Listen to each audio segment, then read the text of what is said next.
This is the Cowboy State Daily Morning Show with Jake. The new way Wyoming wakes up.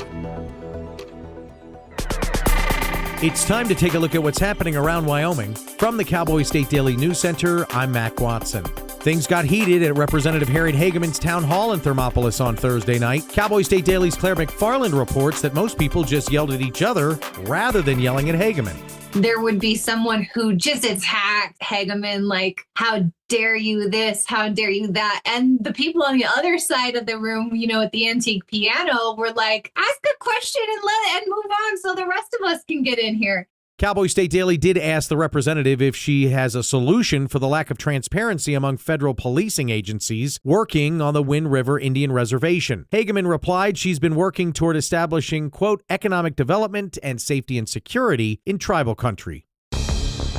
Protesters surrounded ICE vehicles at the Four Point Sheraton Hotel in Rock Springs and prevented officers from leaving the hotel parking lot on Thursday. Cowboy State Daily's Justin George reports that Rock Springs police responded to help the federal officers who left town after police removed the blockade. Apparently, they tried to block officers from leaving in their SUVs and may have blocked the exits as well. So these officers were trying to leave. Rock Springs police came upon request from ICE and helped sort of clear the path. And the statement from police said the ICE agents were trying to get out of town. The standoff was just the latest clash between ICE and protesters taking place in the nation, with tensions at an all-time high since federal officers shot and killed 2 protesters in Minnesota. I'll be back with more news from the Cowboy State Daily News Center right after this. Here's a winter driving safety tip from WYDOT. Your GPS might be wrong when it comes to the passability of alternate routes. This has been another winter driving safety tip from the Wyoming Department of Transportation. My name's Brady Thornock. I manage my family's ranch here in Uena County. Ranching teaches you to think long term, and it teaches you that Wyoming stays strong when there's real work here. That's why I'm building a data center on this ranch with a Wyoming company called Prometheus Hyperscale. This project will create thousands of Wyoming jobs, and it will use Wyoming's natural gas resources. We need to build Wyoming. I'm doing this for the future of Wyoming. Build Wyoming with Prometheus Hyperscale. Go to buildwyoming.com. What if healthcare worked the way it should? Hoskinson Premier Care. Comprehensive quality care with one predictable fee. Unlimited office visits, annual wellness exams, preventative screenings, and advanced imaging. Primary and specialty care, in-house labs, mental health and wellness support, including physical therapy and nutrition. Just for $250 a month. No copays, no deductibles. World-class care right here in Gillette. We are the future of healthcare now, and your doctor works here. Visit HoskinsonHealth.com. Cowboy State Daily News continues now. In 3 days, Teton County Search and Rescue responded to 3 snowmobiling incidents. Cowboy State Daily's Andrew Rossi reports that there have been 2 fatalities, both involving snowmobiles that collided with trees. The people I spoke to said that it's not the best year for snowmobiling in terms of the snowpack because there's not a lot of fresh, loose snow, which is what you want for snowmobiling. They've increased in their capability and reliability exponentially in the last 20 years. Will Mook, co-owner of the Mountain Riding Lab in Jackson, is an experienced snowmobiler and tells Cowboy State Daily that less than perfect snow and heavy traffic might be subtly encouraging people to seek out pristine and more hazardous routes. Rock Springs City Councilman Rick Malonis says the new city flag designed by a 17-year-old student is, quote, a terrible fit for the community, unquote. Cowboy State Daily's Kate Meadows reports that Councilman Malonis was the only dissenting vote as the city council adopted the new flag in an 8-1 vote. Mayor Max Mickelson of Rock Springs put out a call for a flag contest open to grades K through 12. He asked students to submit artwork for a city flag. He said Rock Springs has never had a city flag. One councilman said on Facebook that the flag resembles the flag of Somalia and said it looked like it belonged in a third world country. He also called the flag "but ugly." One councilman said on Facebook that the flag resembles the flag of Somalia and said it looked like it belonged in a third world country. He also called the flag "but ugly." Last fall, Rock Springs students were invited to design a new city flag that captured the theme, "Many Cultures, One Community, Rock Springs Together." And that's a look at today's news. Get your free digital subscription to Wyoming's only statewide newspaper by hitting that daily newsletter button at Cowboy. When you hear the words nonprofit organization, what comes to mind? Is it a place your dog called home before finding you? Is it an organization that supports accessibility? Is it a place that ensures your safety and that of those you love? That protects endangered wildlife and habitats or fights for our most basic needs? It's impossible to show all the ways nonprofit organizations make a difference in our world. One animal, one person, one cause at a time, but it's not impossible to be part of it. When you give what you have to a nonprofit organization that needs what you can give, you help promote, protect, and strengthen the reach of these incredible organizations. The Nonprofit Alliance is here, helping connect people like you to the nonprofits that enrich your life, your community, and the world we share. Reach out to a nonprofit organization that inspires you today to find how you can help make the world a better place.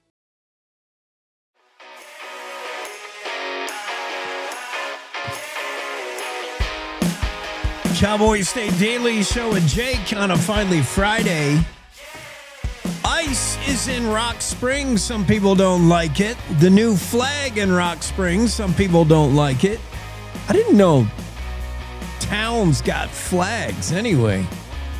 And a whole bunch more news. Really, a special guest today. Senator Brian Boner is going to be on. He and Treasurer Kurt Meyer are maybe thinking about coming up with a slush fund to pay out those that are inconvenienced by wind power or other power they don't like to look at. Betsey Hale will be here from Leeds. Aaron Brown, Highway Patrol, and Sydney Olson Roden will be on to talk all things Riverton. But first, let's get this guy in here. It's Tom Lubnau, and maybe his most read column ever. You told us, Tom, you were going to talk about dark money next column. And boy, I did. How are you, Jake? I'm good. How are you? Oh, I can't complain. Let's see. We're Tom is, of course, a former Wyoming legislator, former Speaker of the House. Last week we talked. Was it last week? It was indeed. Yeah, we talked a little bit about politics, Cheyenne. Next week, of course, February 9th, we start the 4-week budget session. But we're still thinking about 2024. Could be a turning point. And Tom Lubnau assures 2024 was when Wyoming may have sold its soul. Outside money, outside the state, influencing political races for sure. And you talked about Make Liberty Win. We can start with them. Yeah, Make Liberty Win is a political action committee, and all of the data that is in my article is in the Wyoming Campaign Finance website. I just took it right out of there. They spent $405,000 in Wyoming to influence Wyoming elections. And they did it not coordinating, or at least on paper, with the individual campaigns. And so you might hear the candidates say, well, my donors don't show that. Well, unless those people disavowed the stuff that Make Liberty Win did, maybe that's, if they accepted the benefit without disavowing it, they're part of the problem. That wasn't the only origin of the so-called dark money. We saw that campaign 2024 influence like no other campaign, no other race, no other election cycle. Manufactured outrage spun by out-of-state PACs just overwhelmed and overshadowed what has always been in Wyoming, kitchen table politics, as you point out. Suddenly it was all these platforms we hear across the country. A lot of this stuff sounded very familiar, Tom, because we heard it play out on the federal level, on the national level. And then, sure enough, you show that these Make Liberty Win, where Make Liberty Win won, we saw candidates quickly align with the Freedom Caucus once they were in office. Interesting. Well, and I don't know if it's because they were candidates that the Freedom Caucus liked that Make Liberty Win sponsored, or they committed somehow during, but, I can't draw that cause-effect relationship. And these are this column was just a couple examples. I only have 750 words in a week. If you look at those campaign finance reports, there's lots and lots of examples of dark money. There's lots of examples of white money. But it's really, really interesting that people from out of state want to control Wyoming's politics. And you have to wonder why. Follow the money. Why is it that they're spending all of this money to take over a state legislature? And I wish I could answer that. It frightens me because I don't know the answer. I don't know, why somebody wakes up in the morning and says, well, I'll just spend $405,000 in Wyoming to change an election.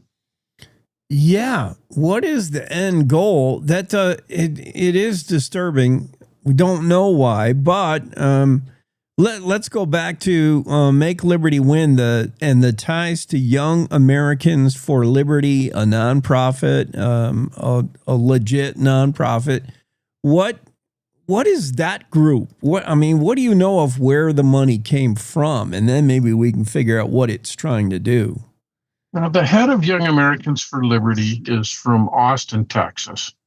And Young Americans for Liberty is ostensibly founded on smaller government, lower taxes. They've participated in elections, I think on their website, in 30 states throughout the country where they want to get their candidates in the legislature. Their website's not very, you can go and look at it, Young Americans for Liberty, isn't very detailed. It used to be more detailed, and then all of a sudden it changed into this really streamlined design that didn't have a lot of the stuff in it that you see now. This kind of big money, dark money, did you ever see that in your time in the legislature? You were there, mid-teens, 2015. Was this prevalent at all? Was there rumors of it? Was it a business as usual? Like, where was that 10 years ago? It is actually, the last day I served was now 12 years ago, and big money maybe 15 years ago started peeking into the campaign. We had the Wyoming Liberty Group show up. They weren't as sophisticated as what you see here, but they started supporting candidates and supporting issues, and bringing their own lobbyists into the community. That was sponsored by the billionaire Susan Gore. And then the Wyoming Gun Owners also has a big presence in Wyoming. Every election you'll see one of the Dorr brothers stand up in front of a whiteboard and talk about why they favor one gun candidate over another. And those started back then, but it's gotten bigger and bigger and bigger. And now you see it on both sides. You see TV ads talking about who are the people who are members of the Freedom Caucus and what do they mean. And you have billboards grading Honor Wyoming, and then you have Honor Wyoming grading legislators. There's just a whole bunch of these folks, and they take up all the bandwidth now. We're talking to Tom Lubnau, by the way, and go read his latest column in the Cowboy State Daily. Very interesting. Dark money, its influence seen like never before in 2024. Probably going to be that way moving forward. How do you know it isn't a locally driven, funded campaign? Sometimes it's easy as spotting flat out mistakes, like the wrong photo of candidates and just blatant untruths, right, Tom? Well, there were a couple examples that I could find in the media of blatant untruths. Tony Nymak, who was the candidate, the incumbent, or was a candidate in Green River, was running against Marlene Brady. Tony, a lifelong hunter, gun owner. And Marlene Brady had those cards that said the same thing that they said against Gary Crum, said she's the only 100% pro-gun candidate in the race. And then you had Keith Kennedy, who was running against Gary Crum for the senator spot. And there were three things that were wrong with Keith Kennedy's ad. Said that he gave the wrong dates for early voting. They said that Keith Kennedy was the incumbent when Dan Furphy was the incumbent. And probably the most egregious thing was they said that Keith Kennedy, well, there were two. They said that Crum was not, or he said that Kennedy was the only guy 100% in favor of guns in the race, when, of course, Gary Crum is a lifelong Wyoming boy, hunter, owns a concealed carry permit, and a member of the Laramie Rifle Range, played high school football in Rawlins, football for the University of Wyoming, and was a professional football referee in weekends for a while, and a really prominent banker in Laramie. And the Keith Kennedy that they used in the advertisement was some picture of a guy that they pulled from a guy in Virginia. It wasn't even the Keith Kennedy running against Gary Crum.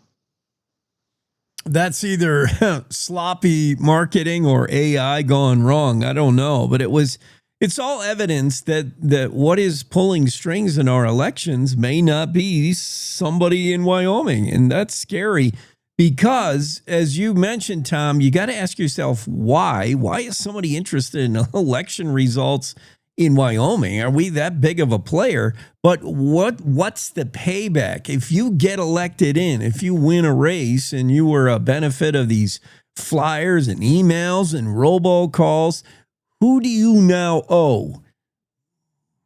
Well, and I wish I knew the answer to that. Yeah. And, I've been calling for a year now to see the text messages that allegedly go out to all of the members of the Freedom Caucus telling them how to vote. We see more recently with the Appropriations Committee that the chairman of the committee hands out scripts to the members of the committee on motions that they make.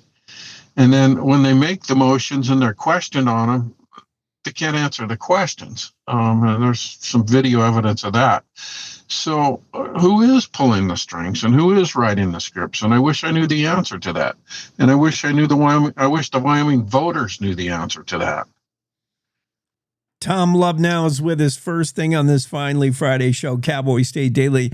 Well, one other thing, Tom, even if it's not out-of-state money, out-of-state influence and dark money, even if it's in-state and it's PAC, and I don't want to attack PACs, they serve their purpose, this group, but the Freedom Caucus PAC, for instance, if you are benefiting from money and you are joining a political club, the message tends to get homogenized. And Wyoming is a big, big state. There are different concerns for different representatives. If you represent, HD 23, like your concerns are different all across the state. Your constituents have very particular things they're interested in. You can't whitewash a message with simply Freedom Caucus bullet points. No, and this is something new that we haven't seen before. The Freedom Caucus, their donors, they're white money. You can go on the Wyoming Campaign Finance and you can see everybody who donated money to the Freedom Caucus. But what they did this time was interesting. Usually you run local campaigns. You give money to the local candidate. They run their own campaign. They campaign on local issues. What these people did was they pooled all their money and they had a polling group poll the Wyoming voters. And then they sent out blanket mailers across the state based on those polling results. So it was scientifically curated, technical stuff, all aimed at going to Wyoming voters' emotions to get those candidates elected. And those advertisements may not necessarily be true either. We know that because there's a lawsuit filed in Sweetwater County where two legislators are suing the Wyoming Freedom PAC for lying about them. The Freedom Caucus PAC ignores localized issues and creates an unmalleable cookie-cutter agenda. That's kind of the paraphrase of Tom Lubnau's column, and along with dark money and disturbing things like that. Wyoming politics never was this way. In fact, we fashioned our own state politics to be really grassroots, really localized. We don't have professional politicians. We send regular old ranchers and veterinarians and lawyers to Cheyenne to, spend 4 or 5 weeks there and make laws and then go back to their regular life. But it's changing. Can we go back to what was the way we were doing things before? What's the future? Are we just heading down this road and there's nothing but doom and gloom? Well, I think that this election took Wyoming voters by surprise. I think as Wyoming voters become more and more sophisticated in the stuff that they get, it's the old Abraham Lincoln adage, don't believe everything you see on the internet. Yeah. It's the same thing. So and I've got to go here in a minute, Jake. I apologize. This was the only time I could squeeze you in. Yeah, no problem. But it used to be your friends and neighbors running. I think as the voters get more and more sophisticated, we'll go back to your friends and neighbors running. But right now, the internet, the airwaves, social media, your mailers are all. They'll send out a voting guide saying, vote for these candidates. And people will take those cards in and, they have real lives. They don't have a chance to study the candidates. They take that voting guide in and they just vote right down the thing. Well, those are the things that all of the Wyoming voters in this next upcoming election will need to be suspect about. And the reason that I wrote the column now is I see a lot of things happening that don't appear to be for the benefit of Wyoming in front of the Wyoming legislature right now. Really short-sighted, not thoughtful things. And I'm wondering, why are those things happening and why are they so popular? And I don't know the answer. I wish I could give you an answer. Well, we're going to be heading to the voting booths here pretty quick. Primary coming up in 9 months, general in 11. Thanks, Tom. I appreciate you popping in. Thanks for having me. I sure appreciate it, Jake. You bet. Cowboy State Daily Show getting started with Tom Lubnau right off the bat. His latest column. Check it out. He said the year 2024 may go down as the year Wyoming sold its soul. Strong words, but dark money influencing politics and the elections in Wyoming. I think we saw some surprises in 2024. And maybe wondered whether that wasn't a result of out-of-state mailers and influence. Surprising results. Maybe not. Make Liberty win. We know they spent $405,000 in Wyoming elections. This group with ties to Young Americans for Liberty. And as an electorate, we are becoming more and more informed. And I think most of us voters are becoming increasingly aware of what looks like outside influence when you see certain things and you decipher, where is this messaging coming from? We're getting better at that. Hey, let's get a break in here. Our first break of the day, Cowboy State Daily Show on a Finally Friday. Hey, Wyoming. Ready for news that actually feels like Wyoming? Tune into Cowboy State Daily Radio with heart, humor, and a little Western kick. From ranch roads to mountain peaks. If it's happening here, you'll hear it here. No fluff, no filter, just the real deal. Real voices, real stories. Real Wyoming. If it's happening here, you'll hear it here. Cowboy State Daily Radio, Wyoming's news, just the real deal. 100% homegrown. This is the Cowboy State Daily Radio Network.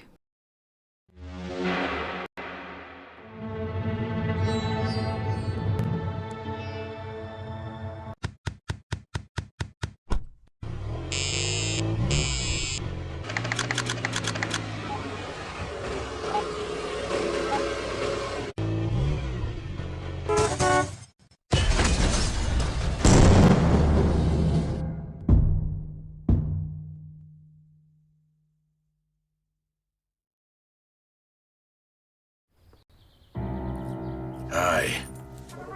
I'm your retirement fear. But don't be scared. You're still in pre-retirement. Does that mean I have more time to plan? Precisely. Here, this is pretirement.org. Retirement savings options? Potential tax breaks. Ooh. This isn't scary. I'm doing it. You got this. Visit thisispretirement.org for free resources to help you customize your action plan. So as a technical sergeant, E6. I served in Vietnam in 1969. I am a U.S. Army veteran. Have you ever helped a fellow veteran? Of course. Yes. Try to always be there for each other. I do my best reaching out to my brothers and sisters in arms. Have you ever asked for help yourself? It's always tough, right? I can't say that I have. I mean, If you don't have someone to kind of help you guide those thoughts, it can be really bad. eventually, you just can't deal with it on your own. I guess it's a part of the military too, right? Service before self. It was drilled in, service before self. And you start to question, maybe people would be better off without me, When you realize that you're not alone, once you take that first step, there's so much support.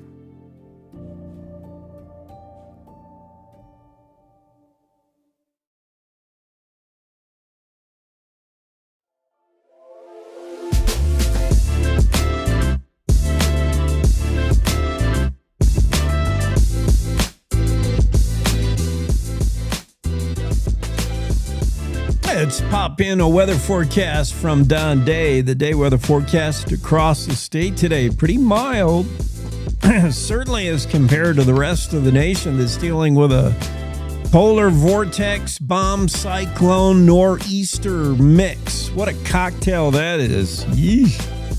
Mostly sunny, 45 in Casper today. Lander, sunny, 49. Increasing clouds in Rock Springs, breezy, 43. Upper 30s in Evanston, partly sunny skies. Pinedale, mostly sunny and breezy, 38 the high. Afton, slight chance of snow after 1 in the afternoon. Cloudy, highs 33. DuBois, mostly sunny, breezy, 41. Jackson, slight chance of snow after 3 in the afternoon. Otherwise, partly sunny with highs 33. Thermopolis, sunny, 44. Cody, mostly sunny, 47. Wow. Probably warmer in Cody and Sheridan today than it is in some southern states south of the Mason-Dixon. Amazing. Mostly sunny in Buffalo, 44. Sheridan, 47, partly sunny. Gillette, chance of snow, then rain, then clouds, 42. Gillette. What happened to you guys? Patchy fog in the morning in Newcastle with a chance of snow in the afternoon. Highs in the upper 30s. Torrington, slight chance of snow, then rain. Highs 44. Douglas, partly sunny, 45. Cheyenne, mostly sunny, breezy, 41. Laramie, sunny, 37. Rawlins, sunshine, breezy, 37 today. It's a day weather forecast. We'll get with Don live next hour.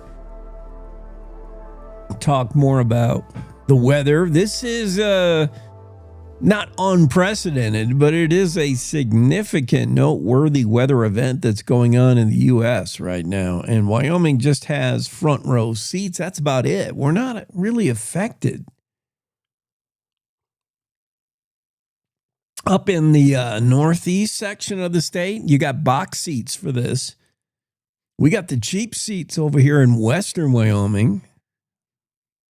And just outside looking in on that polar vortex passing by, just watching it go, saying, man, that looks cold. Good luck with that, Texas, Florida. Miami, Florida, what is their high today? I want to do some temp comparisons. Don can do that for us when he comes on. 2 stories out of Rock Springs, 2 stories that involve ice primarily. Not necessarily the same stories. 3 stories overall with common bonds. Here's what I mean. First, let's go to Rock Springs. Protesters blocked ICE agents from leaving their hotel in Rock Springs. They were at the 4 Point Sheraton Hotel, and somehow protesters got word of this. That sometimes these protesters, these demonstrators, have very intricate knowledge of ICE activities and where they are, where they're staying. They got quite a network, these demonstrators. Some alleging that they have paid influence, like people are on the payroll to organize these things. Some saying that that was a staged, paid for Ilhan Omar attack. Remember that from a few days ago? Now that I hear that narrative and go back and watch the video, I think, that does look like it was very properly done, where the nutcase with MAGA ties had a syringe of apple cider or something, vinegar apple cider, and he came at Representative Omar, who was talking about how Homeland Security should fire Kristi Noem. She's got to step down. And this guy just all of a sudden gets up, comes right toward her, and she didn't show a ton of fear. So she's either the most courageous politician I've ever seen. Like, she didn't back down. She actually came at him with her fist cocked, if you've seen the video. And he has he acted, the guy, I don't know, I forget his name. He kind of acted like he was acting out a part. And then his apprehension looked pretty clean. All of a sudden there was this big hulking security dude who just grabbed a hold of him and removed him. It did have the appearance of being staged. I'm very suspicious. We're all suspicious now of everything. Every video. We don't know if it's real. Even real videos from different angles, real videos with time slowed down, real videos that are cleaned up using AI so we can see the images better. How can we trust anything is truly real anymore? It's so weird. Anyway, the protesters in Rock Springs found out ICE was staying at the Sheraton, and they got over there as fast as they could with their signs, purportedly blocked the exit so the ICE guys couldn't get out of there. They spent the night. ICE did. And then I think they were having breakfast. This is Thursday, yesterday. Protesters stood in front of ICE vehicles, which, if you've seen these ICE operations, the vehicles they use are primarily not marked in any way. It's not like they drive around with a big Humvee with ICE on the door in big letters. You don't know. They're just regular nondescript black SUVs, typical of government activities. And the protesters used their cars reportedly as a blockade to seal off the parking lot exits, effectively trapping federal officers in the parking lot. One of the protesters can be heard dropping an F-bomb, so I can't play the video. And that person also said they're going to the elementary school now. Now, whether that was true or not, I don't know. I don't think they did go to the elementary school after, but, rumors get flying. Megan Pope, 24-year-old, is interviewed in this story. Justin George has it in the Cowboy State Daily. She said, if people were harassing, I think that's wrong. But she said, no one harassed anyone. She was there. What caused the tensions? Were the protesters truly blocking ICE's exit? ICE called the cops rather than get out with their big scary guns. I mean, ICE certainly could have gotten out of their vehicles, pointed a gun at someone and said, get the heck out of the way. But instead, they tried to de-escalate. They called Rock Springs Police Department and said, can you come and get these unrulies out of our way? Rock Springs police and demonstrators were gathered right there at the 4 Point Sheridan, formerly the Clarion, if you go back that far. And Rock Springs police said that the crowd formed around the agents' vehicles were preventing them from leaving, quote. So they were in the way, blocking an exit. Would you call that harassment or harassment, as the British say? I would. You're obstructing the operation of federal office. You're just obstructing. What if you did that to a regular old Joe? You wouldn't let him out. That's harassing. That's obstruction. And you could be arrested for that. That's not a peaceful demonstration. You could demonstrate, you could protest and wave the signs and do the chants and, heaven forbid, blow on those whistles. Oh, God. The whistles. But if you block traffic standing in the way and don't allow ICE to get where they're going next, that's a problem. That story from Justin George, and it ties in a little bit with Harriet Hageman tensions seen at her town hall in Thermopolis yesterday, same day, different town. Representative Hageman was doing one of her town halls, which have been marked by controversy and outbreaks, and it's not necessarily Representative Hageman that is the target, as we see in this story. It's just the fact that she does town halls, and Lummis and Barrasso aren't involved in that. Otherwise, you just invite everybody to come and yell about anything. And right now, the thing Americans want to yell about is ICE operations. What's going on with this rogue agency? How can they just shoot innocent, unarmed people? That's what many folks want to know. So if you hear Representative Hageman is going to appear in Thermopolis, you're going to sign up and go right down there and give her an earful. And that's what happened at this meeting that Claire McFarland covered. There was a lot of yelling, sporadic outbursts, but Claire, as Claire pointed out, not that much directed to Representative Hageman. And remember, when you're a member of Congress, you have to answer for everything the administration does. Whether you voted for it or not, whether you're far up the totem pole or not, anything Trump is doing in office, you are now the de facto Trump when you appear at a Thermopolis town hall. And that's all the people see is their outrage at the president, and you're standing there at the podium. You're in fact, you are the president in effigy, and they want to light their Bics.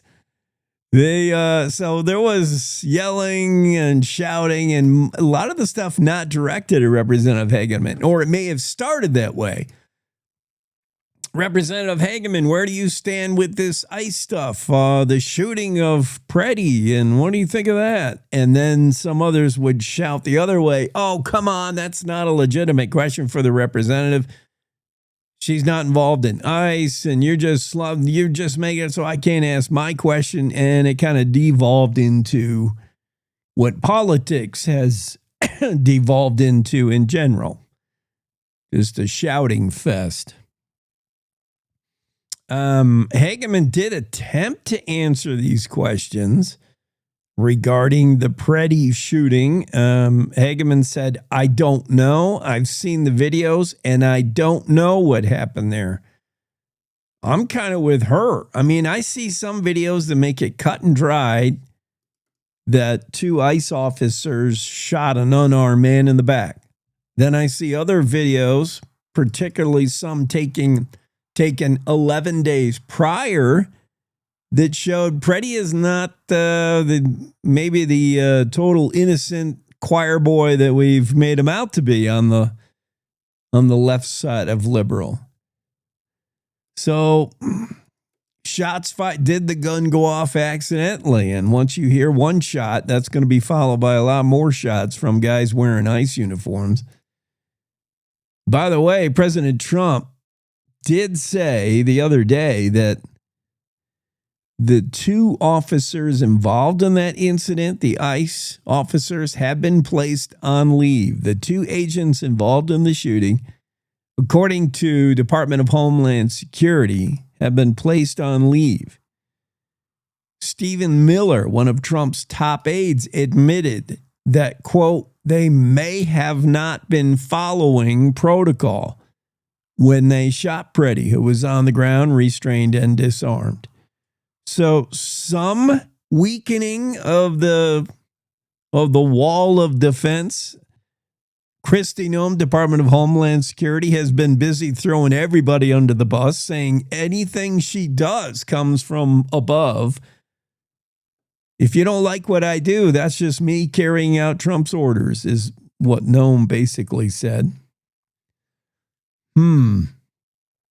Anyway, ICE in Rock Springs. ICE became an issue for the most part in the town hall that Representative Hageman held at Thermopolis. And then the final third story tie-in, we go back to Rock Springs. It has nothing to do with ICE, thankfully. We go back to Rock Springs and talk about their new flag, which I got to say, it doesn't really thrill me. It looks kind of and it just, not everybody, but a lot of people on the Facebooks commenting on the story have the same question. When you see this story, and here's sharing the photo of the flag. It was a contest. The Rock Springs mayor, Rock Springs leaders decided they needed a flag to represent their city. Why, I don't know. And so they had school kids like design a flag, and then they would pick the winner. The winner came from a 17-year-old at, I think, Rock Springs High School. And the flag is like, not the most exciting thing. If I saw it, I'd be like, big deal. It kind of looks like other flags. In fact, some are saying it looks like, what, Svengali? What does it look like? I don't know. I'm not up on my flags. But, I mean, the biggest question everybody's asking on Facebook is, why does a city need a flag? Exactly. You kind of just invite this stuff because no two people can agree on anything, ever. And no three people can agree on anything. And if you get a whole Rock Springs Town Council, they actually showed great agreement on this flag, 8-1 vote.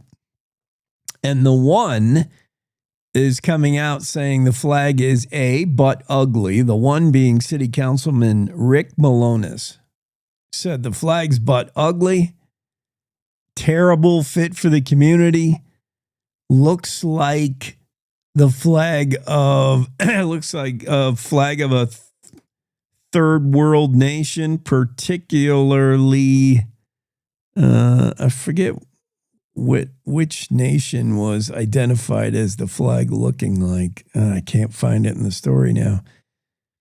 Somalia, maybe? Is that it? Maybe it says Somalia. Let me look that up. Let me get on the Googler. Somalia. Does Somali have a flag? Somali. One of those countries that Trump called a S-hole. Somali flag. It does look like someone put... I don't want to downgrade the efforts of this high school student. I mean... It's hard to come up with a flag design that looks unique and that everybody can agree on. The national flag of Somalia is just a star, nothing else. Yeah, this flag, I don't know. There's something about the design that I'm like, doesn't look that great. What flag would say to you, Rock Springs? I don't know. And obviously the biggest question coming out of this story is, why does Rock Springs feel they need a city flag? Why indeed? Because look what happened now. Every morning, America wakes up to reheated outrage and copy-paste commentary. Yeah, I don't follow talking points. I follow common sense. If that hits a nerve, good. It means you're still alive. No spin, no fluff, no kumbaya, just Jake. Serving up truth, sarcasm, and grit. Stirred by hand and seasoned with reality. I don't yell, I don't pander. I just call it like I see it, and trust me, there's plenty to call. From the capital to the county fair, if it's worth talking about in Wyoming, Jake's already on it. No permission needed, no script required. The West was built by people who spoke their minds and stood their ground. I'm just making sure we don't forget how. The Jake Show, weekdays on cowboystatedaily.com and wherever bold voices still have a mic. No apologies, no filter, no bull. You're listening to the Cowboy State Daily Radio Network. Emma, did you hear? Todd's in the hospital. Who's Todd? He got a collapsed lung from vaping. He thought it was cool. Not cool. Promise you won't vape, Emma. It can lead to a lifelong addiction, and we can't be friends if your lungs collapse. Bogus. Wacky sitcom teens aren't the best people to talk to your kid about vaping. Hey, you got a minute? You are. Start the conversation with your child about vaping today.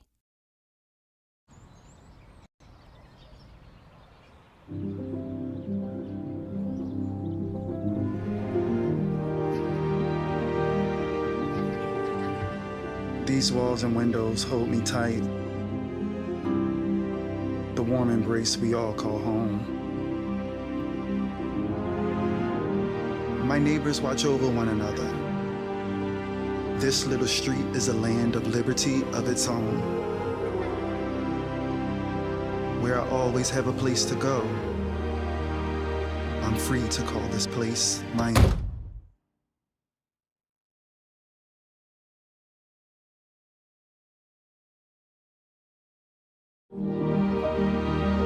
We all deserve a place to call home.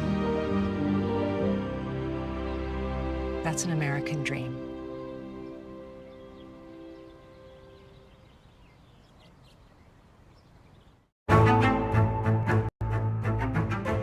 When the uniform comes off, the battle doesn't always end. Too many of our veterans are fighting silent wars, with trauma, with loss, with hopelessness. Downrange Warriors stands in that gap, offering peer support, purpose, and a brotherhood that saves lives. You can help. Visit downrangewarriors.org, because no warrior should ever walk alone. Hope is waiting. Be the reason they find it.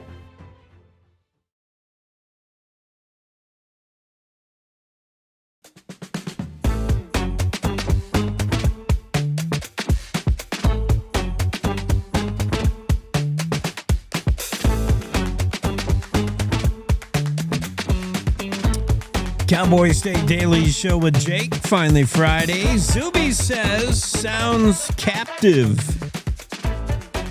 12 minutes ago. What were we talking about? Oh, when ICE maybe was surrounded by protesters who wouldn't let them leave. Maybe. Sounds captive. Jay says, ICE is not a rogue agency.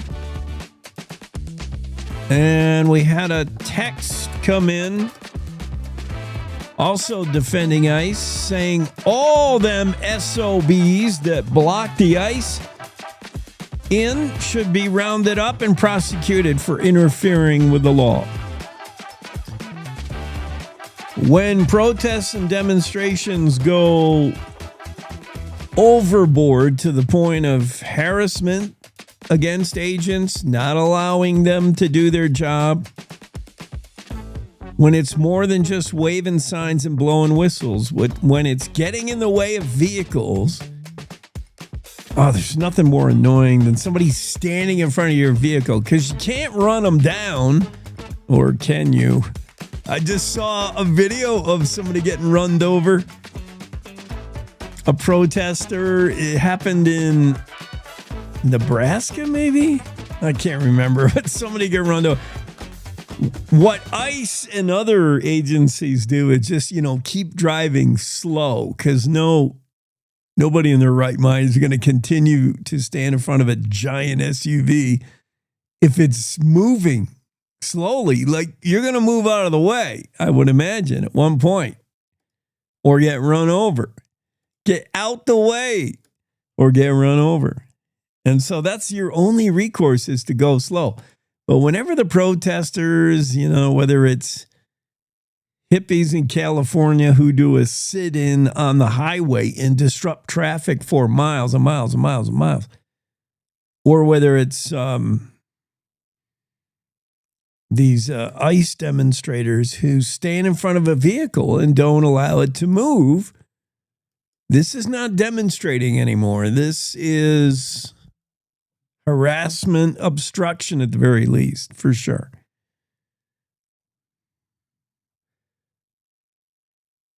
Where are we going next? How about these snowmobilers that keep hitting trees? Andrew Rossi has this story.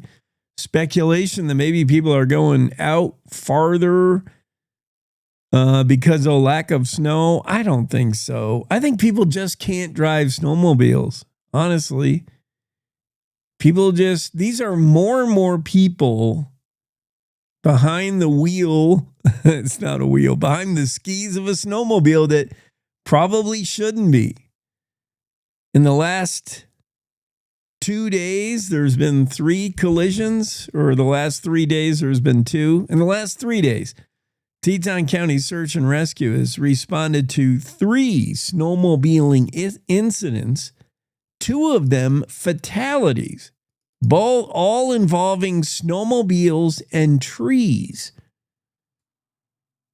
Before you say, how can you possibly hit a tree with a snowmobile at speed enough that you die? Well, having operated a snowmobile many, many times, it certainly is possible. I'll tell you that. There's a lot of ways to kill yourself on a snowmobile. Driving off a cliff, a cornice, driving into a tree. Yes, all the above. And especially for people who aren't used to it or aren't good at it. Snowmobiles don't turn on a dime like your car. And also there's this, what would you call it? It's like an effect. It's like a, I don't know what you call it, but it's like a real thing that some people, when panicked, when faced with impending collision, let's say you're driving your snowmobile and you're going at a pretty good clip there and you feel yourself going off the road. And that's another thing. It's so easy. You're on a packed trail, a groomed packed trail, and you can get going pretty fast on a snow machine. 50, 60, 70 miles an hour. I've done 70 regular, just 74 miles an hour on my way to Box L in the Grays River. Easy. But if if your tension wanes for just a moment and you drift off to the side of the road and you get some of that soft snow, it pulls you, right? Just like when you're driving a car on snow, it can pull you off that groomed trail. And your first reaction driving a snowmobile, not my first reaction, but many people's first reaction is to double down on the trigger and press it even harder. For some reason, people, if you're not used to driving a snowmobile, it's your feet that go to brake, right? It's like driving a car. You're like, your feet want to brake. And your hands, you don't remember, or you don't have that rote muscle memory that says the brakes are right here. The gas on a snow machine is your thumb, your right thumb, that's the gas. And if you're heading right at a tree, what is your reaction? It should be to get off the trigger and get on the brakes. But you don't, because you don't drive a snowmobile every day. This is your first time on one. And as you hurtle towards that tree, your reaction is to squeeze that trigger even harder. Every snowmobile guide will tell you there's a percentage of people, that's why they crash. They don't hit the brake, they hit the gas harder. I don't know if that's why these crashes happen, but I speculate whether it's because we haven't had that much snow, so people are choosing to thrill seek beyond the normal roads and paths. I don't know. I think people just don't know how to drive snow machines. Teton County Search and Rescue responded to an incident on Togetty Pass. 2 riders riding the same snowmobile were riding off trail when they collided with a tree. Tandem snowmobile riding should never happen off trail, for one thing. You can't control the snowmobile, 2 people on it. You should always be on the road, on a trail, groomed trail, when 2 people are riding. To maneuver a snow machine off trail in powder, you have to be solo and standing, not 2 dudes sitting on a snow machine. Yes, that's an accident waiting to happen. Teton County Search and Rescue Communications Director Matt Hansen said that it's been a challenging winter so far for our mountain community. Search and Rescue has responded to 4 fatalities, 2 of them coming in the last 3 days via snow machine and tree accidents. This message is not intended to shame or judge anyone, but please remember, when you take on a backcountry objective, the most important thing is to make sure you come home at the end of the day. Yeah. Snow and scarcity, is that a big reason? Maybe. 39-year-old male crashed, rolled a snow machine about 30 feet down an embankment, sustaining a leg injury. Will Mook, co-owner of the Mountain Riding Lab in Jackson, experienced snowmobiler, said less than perfect snow and heavy traffic might be subtly encouraging people to seek out pristine and more hazardous routes. In other words, with a lack of new fresh snow and all the powder tracked out, similar to skiing, you're seeing snowmobilers look for that pristine POW in places maybe they shouldn't be, and it challenges their riding abilities. That could be part of it. I think riding ability is just the issue. 2 snowmobilers die, another injured in the last 3 days. Teton County Search and Rescue has been busy. Andrew Rossi has that story in the Cowboy State Daily. Check it out. That will finish us up for an hour. Next hour, we got exciting stuff, including Betsey Hale. She's going to join us. She's with Leeds. We talked to Rochelle the other day from Leeds. That's the nonprofit outfit that helped lure PRCA to Cheyenne. We hope that deal gets finalized. Leeds also works on a whole mess of other stuff as far as economy, business, economy developments. Find out what Leeds does. We're going to talk to Betsey next hour. Don Day will be on. Senator Brian Boner will be on. And Andrew Rossi, who wrote the story we just mentioned. All scheduled in the next hour. So stay with us. We got much more coming up on the Cowboy State Daily Show with Jake. It's a Finally Friday. You see us on the YouTube channel, and make sure you subscribe while you're there. We pick up a couple hundred new subscribers every day. That's how fast we're growing. We're on Facebook Live, X Live, on the homepage, cowboystatedaily.com, live and archived. We're on radio stations syndicated across the state of Wyoming. Maybe that's the way you're enjoying us. Or if you missed the whole shebang, go back and download the podcast. You can do that wherever you find your favorite podcast. Time now for news. It's time to take a look at what's happening around Wyoming. From the Cowboy State Daily News Center, I'm Mac Watson. Admitting he stabbed a 14-year-old boy in the back last August during a brawl north of Riverton, Alejandro Behan pleaded guilty Thursday to second-degree murder in a Lander courtroom. Cowboy State Daily's Claire McFarland reports that the 22-year-old admitted to the attack. He said in court, I stabbed a guy in the back. He said he knew it could kill him and that it was part of a big fight where he believed knives would be present. There was some verbal sparring over Snapchat ahead of that and like gossip, like there's going to be a fight this place. And this is Honor Farm Road, so it's close to a prison farm and next to a ranch house. The next step for Behan of Riverton is a sentencing hearing in early April, but no date has been set. Wyoming tourism leaders are hailing the Pro Rodeo Hall of Fame's vote to move from Colorado to Cheyenne as a game changer for the industry. Cowboy State Daily's Renee Jean reports that leaders are projecting a $250 million economic impact over 10 years while boosting rodeo culture across the state.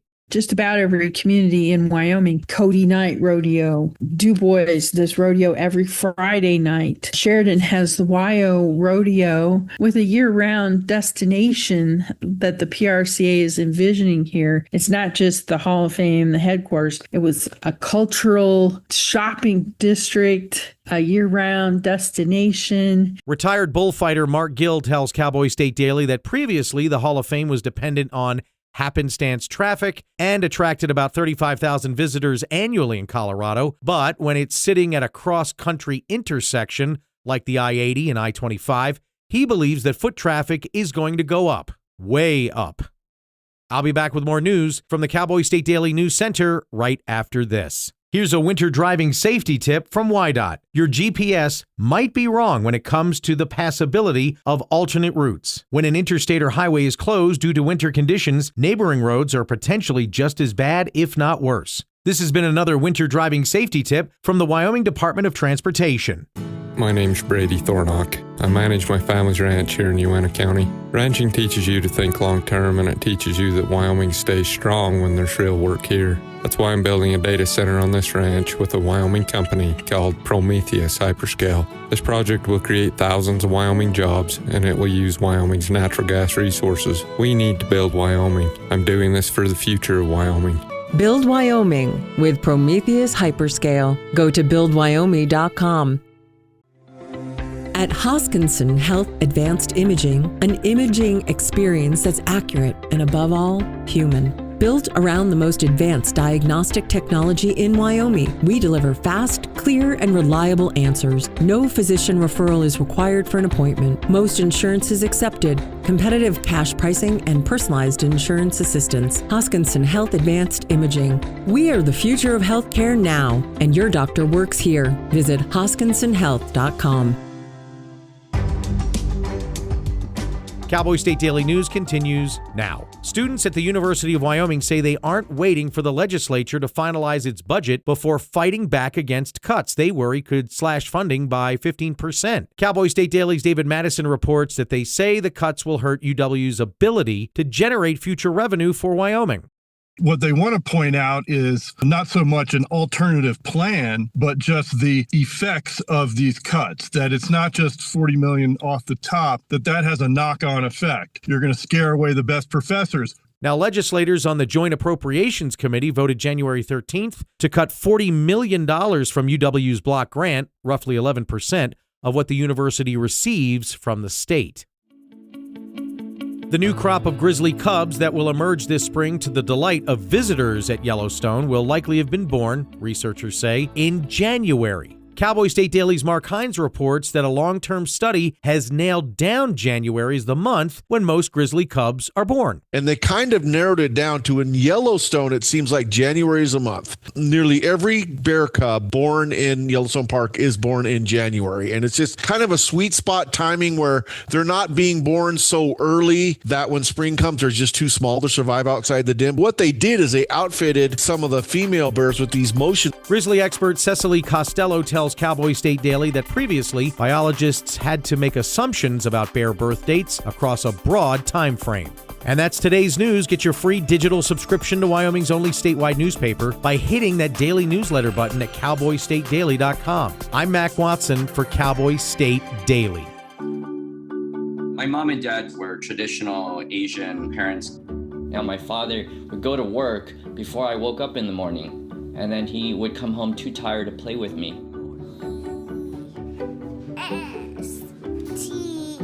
I tell my son, I love you every single day. I love you. Now, my dad has never said that to me. Not because he doesn't love me, but because culturally it wasn't comfortable for him. So I teased him the other day and I said, how come you never say that to me?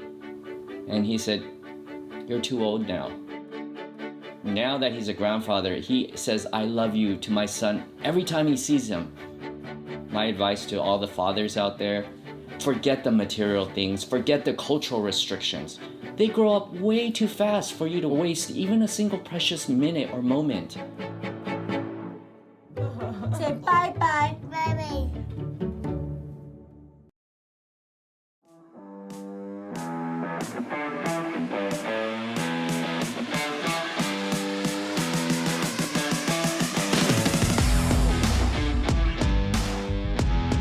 All right, Cowboy State Daily Show with Jake. And I got to fix my Zoom room here, Betsey. Give me a second. I will. There we go. Well, it looks a lot better. Betsey Hale's with us, CEO of Cheyenne Leads. This is the outfit that's more than partially responsible, I'll say, for getting the PRCA to Wyoming. I know Rochelle was working the inside lever. She won't take credit for it, but Leeds played a big role. Betsey's the CEO of that outfit. Betsey, for our listeners, just give us the background again on what Leeds is, what Leeds does, and thanks for being on. Well, thanks so much, Jake.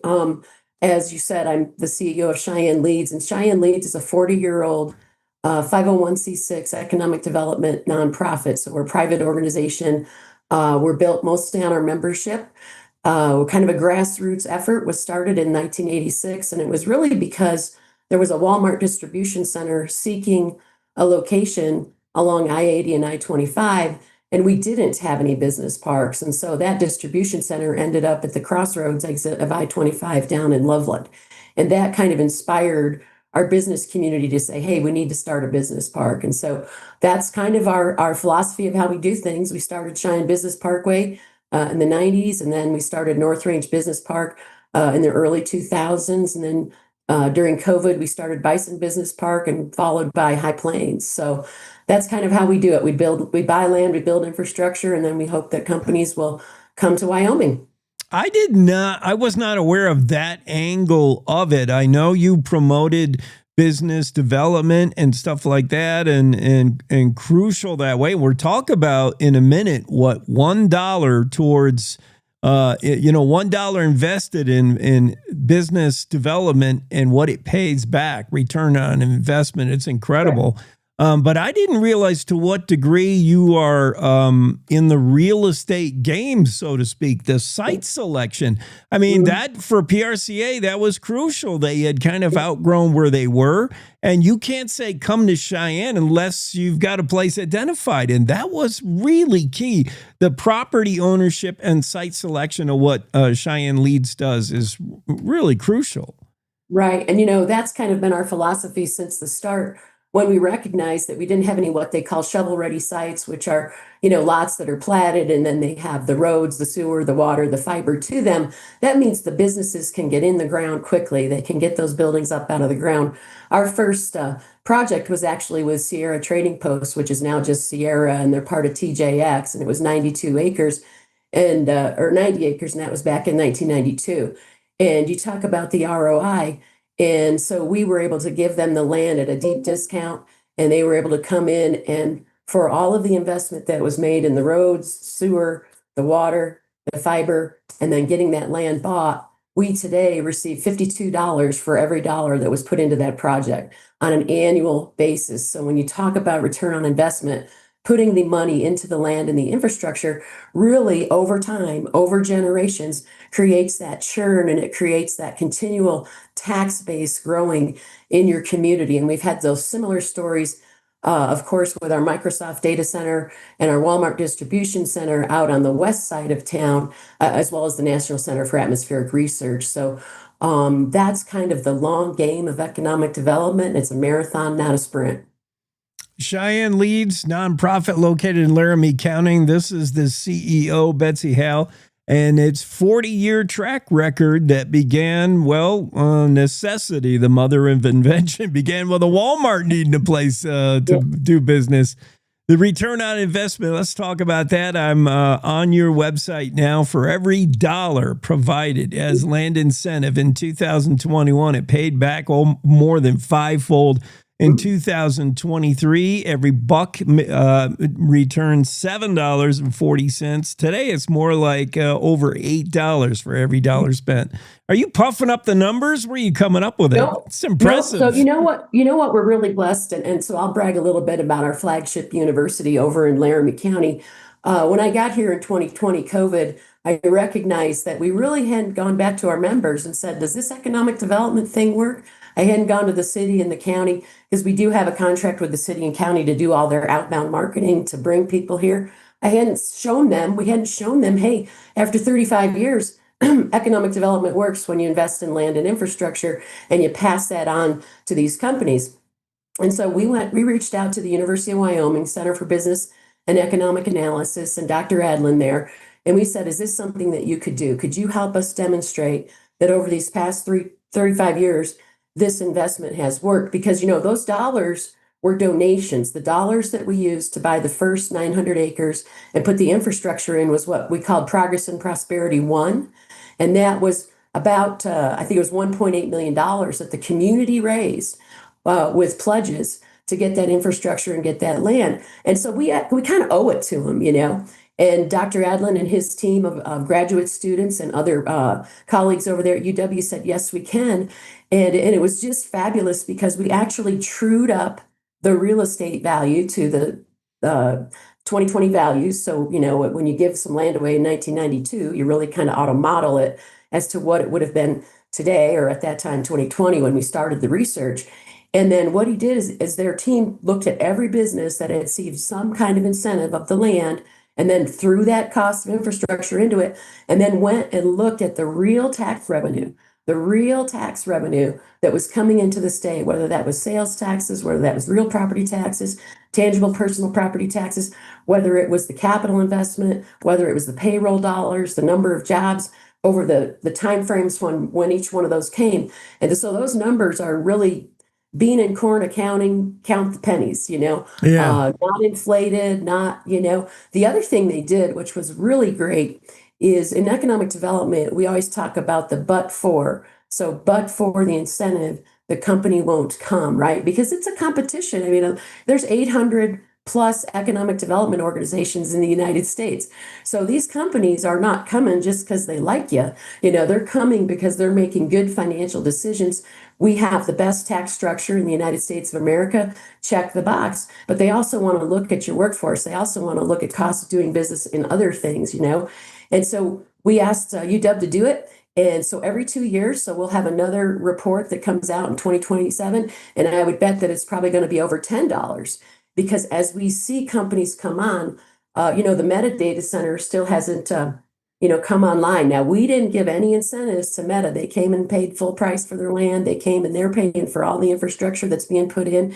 But as we see more of the Microsoft data centers come online, as we see Eagle Claw spool up, as we see additional businesses in our business parks, whether they're in Cheyenne Business Park, we're North Range, that number is going to continue to grow, and the businesses that are already here are going to continue to prosper. So, yeah, no folky Pinocchio. Yeah, we just fluff those numbers up. That seed money pays off, pays back. We see it. And as Betsey points out, and as the governor has said, the guy who runs this state, he said, you have to be involved, really proactively involved in attracting more businesses and boosting the economy.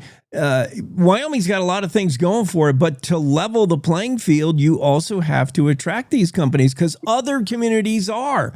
So you've got to be in that. I want to talk about that July, the announcement going back last summer, Crusoe and Tallgrass, that 1.8 gigawatt AI data center can scale up to 10.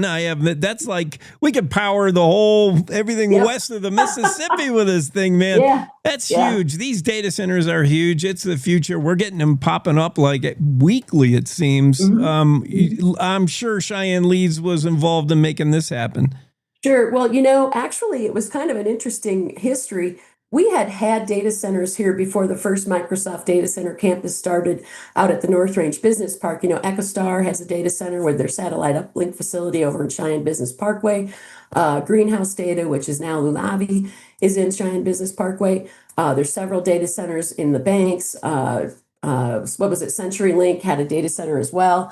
And so we were already kind of in the data center business. And, your iPhone or your Fitbit or whatever is a data center. It's just a place to keep data. So, a lot of people kind of, when you have credit card companies and you have healthcare systems and you have all these things running hundreds of thousands of transactions a day for all of us, right? You need these large server rooms or data halls to keep going. And so, but once Microsoft made a choice in 2012 to come to Cheyenne, Wyoming, that was kind of really the beginning of what we would call the hyperscalers coming to Wyoming.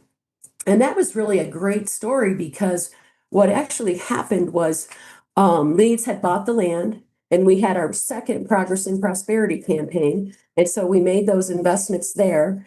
And that first tranche of money out there was for the Walmart infrastructure because we really needed a large tract of land for a refrigerator freezer. So it's not a dry goods facility. It's the coldest place you can work in, right? And people don't know that if the power ever went out for a long time, that building would probably fall down because it's being held up by all the ice right now. And so that's why you got to keep it cold. But so the first tranche of money that went in there, and there was a business council grant of $3 million, a business ready community grant, clear back in the 2004, I think it was, about that time. And then NCAR came. Now, the National Center for Atmospheric Research is really fundamental to what we see happening across the country. They provide information on wildfires. They provide information on like beetle kill. They're forecasting where the next weather impacts like tornadoes or hurricanes. So a lot of people wonder about what that NCAR facility does. They have a supercomputer, and it really helps economists know when there might be impacts to the economy because of a flood, like down in North Carolina, or because of these huge wildfires out in California. And so there's a little bit of forecasting that goes on there and a whole lot of other things that I don't understand. But the first Microsoft data center campus received a grant of land from Leeds, and then about $10 million from the Business Ready Community Grants clear back in 2012. So that's been 14 years, I guess. So you look at that investment and you could say it's about 20 million. What's really important is since that time, the data centers have put $7 billion with a B, dollars into the local economy, whether that's property taxes, whether that's tangible personal property taxes, whether that's sales taxes, because they pay sales tax on power. And that's a big number, right? That's their number one cost to keep those servers running and things like that. So when we see companies like Crusoe coming to the scale that they are, that really says that Wyoming has kind of hit it. So we had this nice little quiet company called Microsoft, just continuing to grow here in the North Range Business Park, and then Cheyenne Business Parkway, and then down in the Bison Business Park. And then we spent about 6 years working with Meta. Of course, that name at the time was Facebook, and then they changed their name to Meta. And I think once we got those two large hyperscalers to come in, that's when these larger companies like Crusoe and like Related said, hey, it's time to look at Wyoming. And I don't know if Rochelle told you at all about why data centers come to Wyoming. It's really our climate.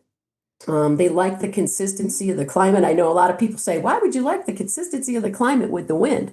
But the cooler it is, the less it costs to cool those server rooms, right? A lot of folks think that these data centers use a lot of water. Interestingly enough, the data centers, as of today, only use about 1.2% of all of the Board of Public Utilities water. And so we have available water resources, But these data centers now use closed loop systems. So I'd like your listeners to understand that they're really not using that much water. And in fact, our golf courses in town use more water on an annual basis than our data centers do. And so that's something that we want to make sure people understand. Betsey Hale's the CEO of Cheyenne Leads. You can find them on the internet, CheyenneLeads.org. They're doing the work of economic development and usually kind of quietly behind the scenes, pulling levers and stuff. But you're like in front of the scenes with the whole rodeo thing. I think it's when I became, acutely aware of, Leads, what are they? What did they do? Great stuff. And hopefully this success story, we bring it across the finish line, the PRCA headquarters and the Pro Rodeo Hall of Fame and Museum, finding them a place and rolling out the red carpet. Crucial to get them here and not Fort Worth. I like it. Right. Well, and the park that they'll be located in is going to be called the Hitching Post District. So they'll be our first resident in that business park. And then we'll be working to attract other users, potentially hotel, convention center, restaurant, retail, Western entertainment district, that kind of a thing. And so it's really something that Cheyenne has needed. We need a destination attraction. And we're just really blessed to have the opportunity to bring the Professional Rodeo Cowboy Association home to the Cowboy State. Good point, Betsey. One building block on another, one domino fall, and this will anchor maybe a whole movement going on that's already been going on. 40 years Cheyenne Leads been doing this kind of stuff. Betsey, thanks for coming on. Thank you so much. Take care. You bet. Cowboy State Daily Show with Jake, Don Day, and the day weather forecast next. JB Hunt now has CDLA truck driving jobs in the Cheyenne area, and they're hiring Class A drivers for a local dedicated route. Drivers can make $78,000 a year and be home every night. Plus, medical benefits after 30 days on the job, also earning paid time off on your first day, and enjoy other perks like a company-matched 401k. As a company founded by a truck driver, JB Hunt is driven for you. So head to drivejbhunt.com to see the JB Hunt difference. That's drivejbhunt.com. This is the Cowboy State Daily Radio Network.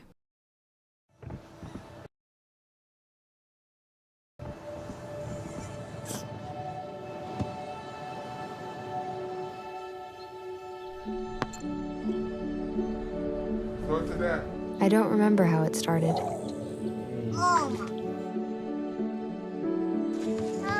Our back and forth. Victory.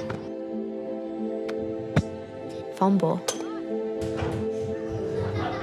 Repeat. It always came back.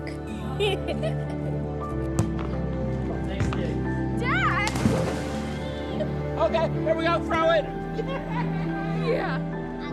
You probably don't remember what you told me. That was perfect. But I heard every word. Nice.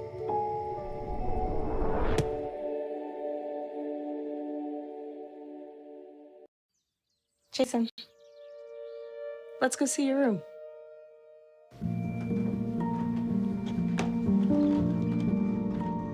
What do you think? We kept it a little spare, so you can decorate it how you like.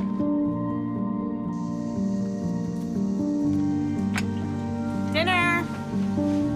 Go. Excellent. Soccer is fun. Yeah, I saw you guys out there.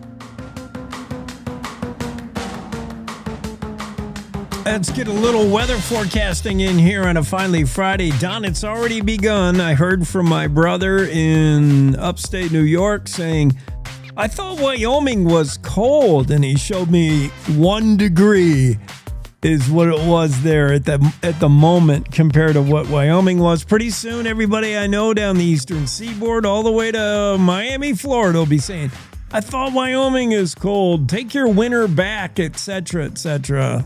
Well, it's only fair that we share. Yeah. We are sharing polar vortex, bomb cyclone combined with a little side dish of nor'easter. What a cocktail we're brewing for the rest of the U.S. Wow. Oh, yeah. It is going to be for the second weekend in a row. The weather is going to be dominating the headlines. Going to have a really intense snowstorm for the Carolinas. We're going to have a snowicane along the Outer Banks. The far eastern north coast of North Carolina could see 12 inches of snow, 60-mile-per-hour winds. Yeah, hopefully you didn't book a golfing vacation in the Carolinas this weekend. Yeah, typically Tampa, Florida could see snow flurries. Oh, wow. When the snowbirds in Florida start booking a trip to Cheyenne to get out of the winter, then you know we've got things all topsy-turvy. Here at home, though, not really a whole lot going on over the weekend. No, I tell you, I don't even know if you and I should even bother talking until maybe about a week from today. Golly. Really, another big high-pressure ridge is building across the west, and there's just a couple of little systems. We talked about northeastern Wyoming getting clipped. We do have a winter weather advisory for the Black Hills of Wyoming. There is going to be the western edges of that Arctic outbreak is getting that far, but no further west than that. So we're going to be protected from the Arctic air. Unlike last weekend, the Arctic air did back in, but this next round, it's staying just off to our east. Isn't that weird? So let me ask you, in your professional meteorological circles, do you hear the same thing I hear? Whenever we talk weather with just a person, I see somebody out and I'm like, boy, this is a winter that never was. And when are we going to get that snow? And it's so mild. Everybody kind of counters with, that means we're going to get hit big time February, March, maybe as long into May. Does that necessarily mean anything? We haven't had winter. Is winter coming late, or could we have a winter that doesn't come at all? Well, having winter make a huge comeback and last deep in the spring, it's on the table. And we've seen it in winters where it has been a mild and dry start to winter. I can find winters where it stayed mild and dry for the whole winter. Yeah. But those are less than in number than winters that came on late and then went into spring. I was looking back at some records. This is going back pretty far, but there was a similar winter in the winter of 65 into 1966. That was Cheyenne's driest winter in terms of snow. Didn't even get to 15 inches. So it has happened. So put it this way. There is the potential for things to turn around, but then it's a race with the changing daylight hours. It's going into the next season. But as we know, spring in Wyoming is, if you look at average snowfall on the plains, the snowiest months are March and April. So we still have those ahead of us. Almost to February, and throughout the Cowboy State, seeing a lot of brown, not that much white. Lots of brown. Lots of brown. Does that mean? Yeah. So for this weekend, I would have a barley pop and a T-bone steak, and sit out on your deck and watch the news in the snowicane in North Carolina. Yep. Let's enjoy what we got. Let others suffer with winter for a while. Yeah. Because you know what? They don't care when we're in a blizzard. Yeah. So. All right. Sounds good. Thanks, Don. All right. By the way, I like my medium rare. Thanks. You got it. Cowboy State Daily. Yeah, we're going to put a few steaks on and just enjoy the winter that never was, or the winter that's not yet. So weird. Meanwhile, South Carolina's getting Wyoming's winter. That's the headline. They can have it. I don't miss it all that much, honestly. Let's go right back to the Zoom room and pick up Senator Brian Boner. Senator Boner's been hanging out with Treasurer Kurt Meyer, and they've cooked up an interesting proposition. I don't know if this is going to be ready for prime time by next month. It's getting quick here, but this notion, and by the way, Senator Boner, District 2, Douglas, right? Yeah, that's right. I got Hopkins County and Eastern and Charlotte County, so it's good to be here. Since 2015, sits on 3 committees. You and Kurt Meyer in the news working on a bill that would divert some money of property tax derived from wind, solar, industrial projects, create kind of a slush fund, and then compensate neighbors of, let's say, a wind power project for having to look at it. I have some concerns, and I'm sure you have concerns as a lawmaker, but it's a good idea because you want to respect private property rights. What if you wanted to get involved in a wind project? But your neighbors also, we got to respect what they think. And I don't want to look at it. Some people pay for a view shed that's going to be messed up by wind turbines. There's a lot there. How did this start, Senator Boner? Why Treasurer Meyer could have went to any lawmaker and said, help me draft something here? How did that get going? Yeah, so the treasurer came to me, and I can only speculate as to why, but we do have a lot of energy development in Commerce County. Certainly a lot more than just wind or solar, lots of oil and gas, historic uranium mines. We kind of have it all here, coal mines. And so I'm guessing that's why he wanted my help with this. And I agree, it's an interesting concept, but one that is going to be a challenge to come up with a coherent policy to deal with these issues. And to be clear, these are issues we deal with all the time. My ranch personally is north of Douglas. There's lots of oil and gas activity. And we've learned, even going back to my great grandfather, that you have to take care of your neighbors when that sort of development happens. So in the case of the oil field, but if you have a pad on your private property, but there's 5 miles of road on your neighbor and they get all the traffic from that activity, they're impacted, but you may be the one receiving the payments.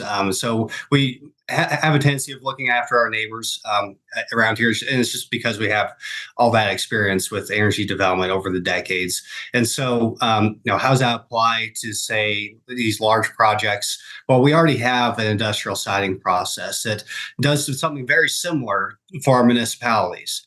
So this goes back to the 70s. You can imagine, say, a large coal mine in Campbell County, but all the neighboring counties are affected with a significant influx of workforce, and those municipalities were struggling to keep up with all the demands created by that large industrial activity. And so we have a process already for government. I think the question is, can we do something similar for the private sector, for any industrial sort of project? Certainly wind is in the news now, but it could be a coal mine. It could be anything over, I think right now the threshold is $280 million. Any project more than that, it kind of triggers this industrial siting process. So that's the question that the treasurer is asking. He asked me to look into it. And you're right, it's not going to be ready for prime time by the budget session. This is a very complex issue. With lots of ins and outs, but I appreciate the feedback that I've gotten so far. It's been very instructive. I didn't realize there already is in place a compensation or a mitigation for municipalities, just not necessarily private landowners. That's interesting. So maybe we just piggyback on that. So this would involve not just wind. I know wind is the issue right now. Because that's what's in the news, actual real projects where wind turbines would go up on private property. What right do you have as a neighbor to say, oh, I hate looking at that. I hate hearing that. And we're talking about this ultra infrasound these turbines make. Not everybody likes the turbines. Can money solve everything? I don't know, but is it it's not just wind we're talking about. Any kind of development, oil, gas, solar. Yeah, sure. There's a laundry list of criteria that triggers the industrial siting council process. Now, oil and gas is not one of them, but that's an example of, at least around here, we have a tendency of figuring that out in the private sector. Say you have a wind farm on your place, but your neighbor gets the transmission line. Well, they're probably going to get a higher rate, based off the distance, than the person who has the windmills, wind turbines generating revenue for them. So that's the way we've kind of dealt with those issues in Commerce County. But like I said, that's based off of multiple generations of experience of managing energy development on your ranch. And so, how does that apply in a part of the state that isn't used to industrial development? That maybe, and I'm not entirely sold on it if you couldn't tell. And maybe where maybe your state or local government has an opportunity to help. But you're right. It's going to be very difficult. Say you put the county commissioners in charge of determining who gets what. Well, that may not be a very good position for them to be in. And you're stuck with all these questions as to how big of an impact is just the view. And that depends even within Commerce County. If you're in the mountains, that view is a lot more important than if you're in my neck of the woods and you're in a place that's been industrialized for 50 years already. And so it's very difficult to come up with a hard and fast number as to how you would distribute that. And right now we struggle with that in the current process with municipalities. You can imagine if every municipality from Lost Springs to the city of Mills is trying to get a piece of that pie, and they come up with some very creative ways to justify how much they should get paid because there's no consistent methodology, and it's always going to depend on the project. So, yeah, lots of difficulty and kind of fleshing out this concept, but it's something I think that isn't going away either. So we should at least look into it. Yeah, in the story in the Cowboy State Daily, a citizen, Catherine Stevens, is quoted. She said, really, kind of like you, Senator Boner, she's like, I don't know how this is all going to work, but at least we're talking about it. At least we're starting. And at least a lawmaker with a decade experience or more is maybe starting to draft something up. Is this similar to any other bill or piece of legislation you've proposed in the past? Where are you with it? Are you working with LSO to get actual, like, this is what it's going to look like? Is it draft? When will it be drafted up? Even if it never leaves a drawer February 9th and the 4 weeks after, like, where is the process right now, Senator? Yeah, so there is no bill draft. Just to be clear, this is very conceptual. There's no way of bringing anything to the budget session. So this is just trying to get the discussion going. So hopefully it'll help Treasurer Meyer, this is kind of his concept. I'm willing to help with it. Hopefully it'll help him, kind of refine the idea. And I have no problem, gathering information, whether it be good, bad, or indifferent as to how to pursue this concept. But, we have tried to tweak this part of the industrial site and council process over the years when it comes to the distributions to the government, local government, because like I said, it's always a challenge when, the city of Mills thinks that it's based off of how many people would be living, in Mills potentially, to say work on a wind project in Commerce County. And then Commerce County has an actual county road right in the middle of the project that's going to be directly impacted. And the poor, town of Lost Springs has probably no impacts at all, but they're still asking for something, right?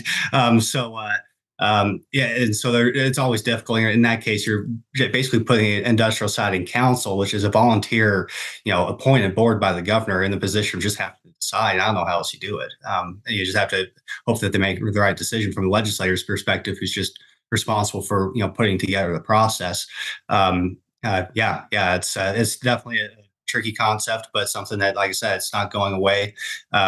We have lots of needs for energy in this nation, and that's we've kind of been negligent in developing, especially baseload power, for the past 20 to 30 years, and we're going to have to develop more natural gas power plants, coal-fired plants, even nuclear plants. And so these industrial projects are not going away, and Wyoming has a critical role to play in making sure that we have the power that we need to achieve American dominance. Every long trek begins with a first step. This will be a long trek, but it began with State Treasurer Kurt Meyer kind of admitting that, not everybody likes wind power, and, neighbors have to be considered. What if we actually had some kind of fund, a slush fund, that was put in place from property taxes on wind, solar, and other industrial projects? I like the concept, the idea, but right now it is simply conceptual. Even Senator Boner says, I think it's intriguing, but some of that's going to need quite a bit of effort before prime time. Keep working on it. You got to get some help. Oh, absolutely. And you guys have helped already, getting the public feedback. And, that's the first part of that should be a first part of the process, and should continue as if we continue to pursue this concept. So. Yeah. Well, thanks for being on. I appreciate it. An interesting topic on the Cowboy State Daily. It's Senator Brian Boner representing District 2. Thank you, Senator. Cowboy State Daily Show with Jake continues on a Finally Friday. I think Andrew Rossi, is that who's? Yeah, Andrew will be here in just a moment. And we'll pick up a couple of the stories he's been working on. And a lot of listener feedback. I see the text lines blowing up. I'll try to get to those as well. We got a lot going on a Friday. Be right back. News happens at any time, any place. That's why at Cowboy State Daily, we're dedicated to the stories that matter, with reporters stretching from your hometown across Wyoming and beyond. It doesn't matter if it's happening in Yellowstone, the capital in Cheyenne, or the most remote slice of Wyoming. With over 150 years of combined journalism excellence, if it affects Wyoming, it affects you, and we've got it covered. Upstream from the herd, we're Cowboy State Daily. You're listening to the Cowboy State Daily Radio Network. You know you don't have to wear your PT gear anymore, right? It's comfortable. So how's civilian life treating you? It's fine. When I got out, I didn't want to admit that there was anything wrong because it felt like a failure. And then I realized, there's nothing to be ashamed of. So I started talking to someone. Maybe you are fine, but if you're not, it's okay. Thank you. If you or a veteran you know needs support, don't wait. Reach out. Find resources at va.gov/reach. Logan Wilson here at the M Building in Casper, Wyoming. They do more than just support businesses and private events. They support nonprofits by offering reduced rates to help the community thrive. The staff here at the M Building have been incredible in helping me organize a fantastic event. They are great partners for those who want to make a positive impact on the community. Come check out the M for your next event. Hate is loud. It gets clicks. It gets attention. Hate, however, is actually quite small. But love is the majority. Filling up something far more important than any feed. Love fills our hearts, our lives, our every day with understanding, empathy, and compassion, leaving hate to become what it truly is, a whisper.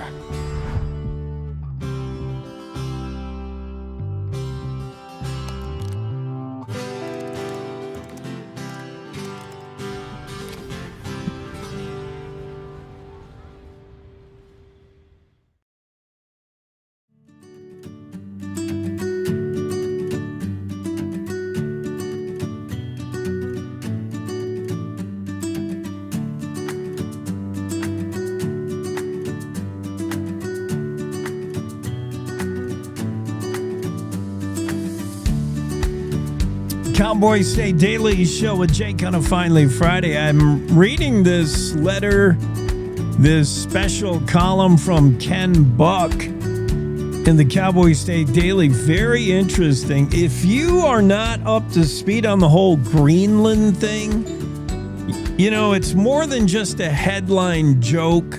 President Trump wants Greenland. President Trump's going to buy Greenland. The U.S. is going to invade Greenland.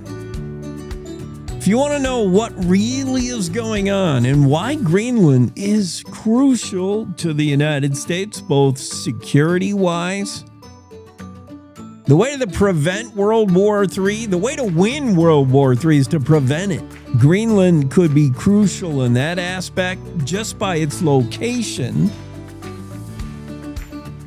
There are many reasons why the United States wants to be more involved with Greenland, and we already are. Let's face it. We have more presence in Greenland than any other nation, and the U.S. has done more to develop Greenland than Greenland has. Ken Buck received a law degree from The University of Wyoming served the United States House of Representatives from 2015 to 2024. Now serves as a fellow with the Independent Center, and he's got a really interesting column in the Cowboy State Daily that dropped on January 27th, Making Greenland Great Again. Read that and find out why President Trump is so interested in reasserting United States military interests and getting control of Greenland. It's more than just saber-rattling, power-mongering. President Trump and the United States has interest in Greenland and should have for the safety of the world. It's very interesting stuff. Ken Buck, great piece. In a rough segue, in no particular order, I want to talk about the Wyoming Cowboys basketball team. Border war tomorrow. CSU basketball version of the border war. Cowboys coming off a 94-62 loss on Wednesday. They got 3-pointed to death. Not a good game. The Aggies, man, they just made it rain threes. Cowboys got buried in that before they could even get going.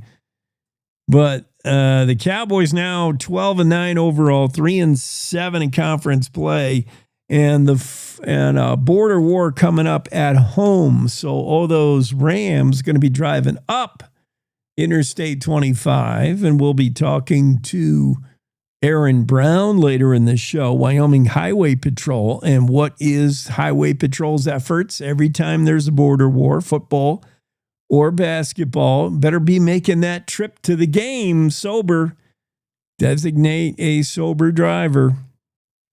But the Cowboys and Rams battle Saturday in the first border war matchup of the season. Meanwhile, the Cowgirls basketball team is headed south to Grand Canyon University for the first meeting ever between those two teams.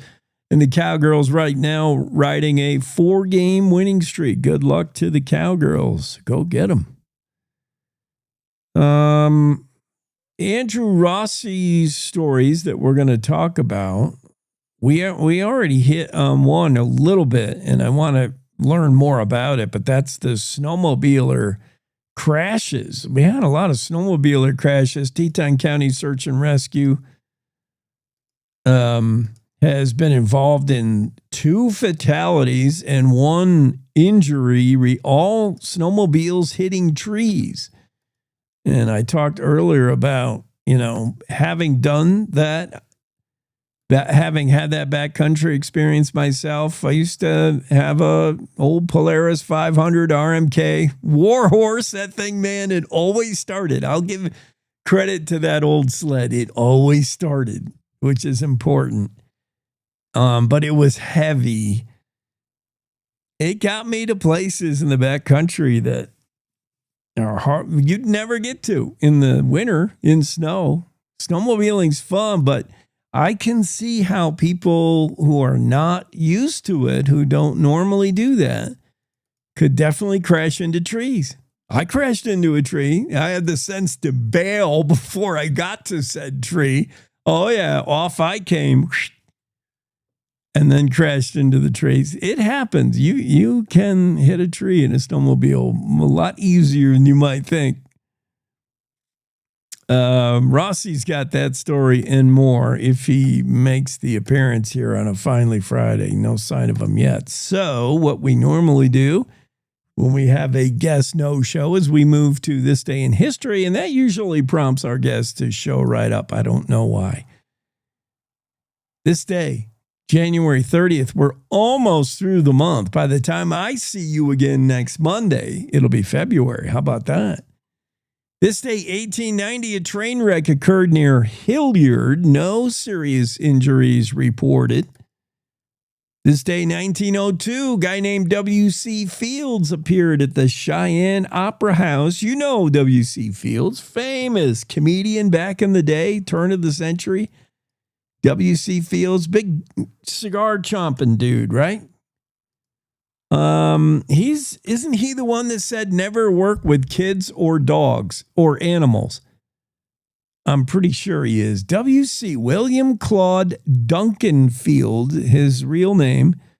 W.C. Fields, born January 29th, so he was born yesterday, but not in the dark, as they say. Died on Christmas Day, 1946. W.C. Fields, American actor, comedian, juggler, writer.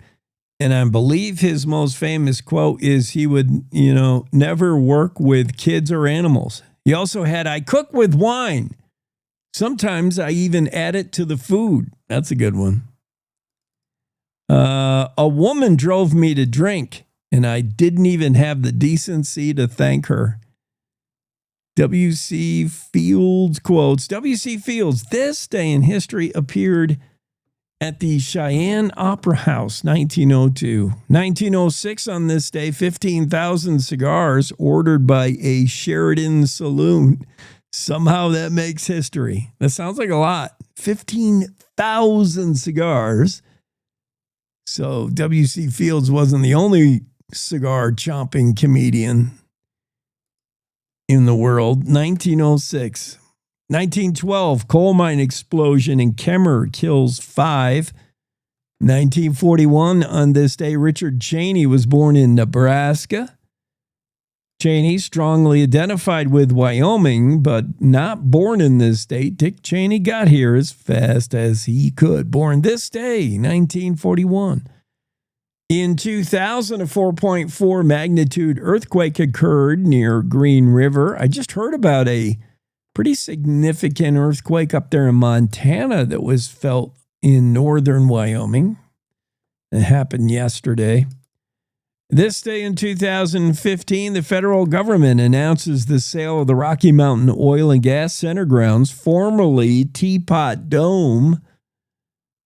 That sale happened on this day, 2015. And finally, the death of Kenny Sailors. We just mentioned him the other day because we had a guest on Wednesday, Ryan Thorburn. Remember when Ryan was on? Ryan Thorburns written several books on University of Wyoming athletics. And one of them is a book on Kenny Sailors. He was the inventor. The man pretty much unanimously agreed and credited with the jump shot, basketball's jump shot. If you ever watched old black and white basketball game and you see how the guys used to shoot, some of them everyone did that chest shot, and then Kenny Sailors is like, well, what if I jumped and then at the peak, at the height of the acme, at the apex of my jump, then I shot. And today everybody does the jump shot, but it wasn't until Kenny Sailors thought of it, playing basketball for the University of Wyoming. Kenny Sailors, inventor of the jump shot, died on this day in 2016. He was 95 years old. All these things happen on this day, January 30th. It's time to check out the Western Ag Network and the Rodeo Road Show with Will. It's the Rodeo Road Show on the Western Ag Network. Hi, everybody. I'm Will Rasmussen. Today, three-time world champion bareback rider Tim O'Connell joins the program. He's also a great analyst for the Cowboy Channel. I asked Tim today what he took away from the 10 days of the National Finals Rodeo in the bareback riding field. The great Tim O'Connell on the Road Show when we come back. Stay close.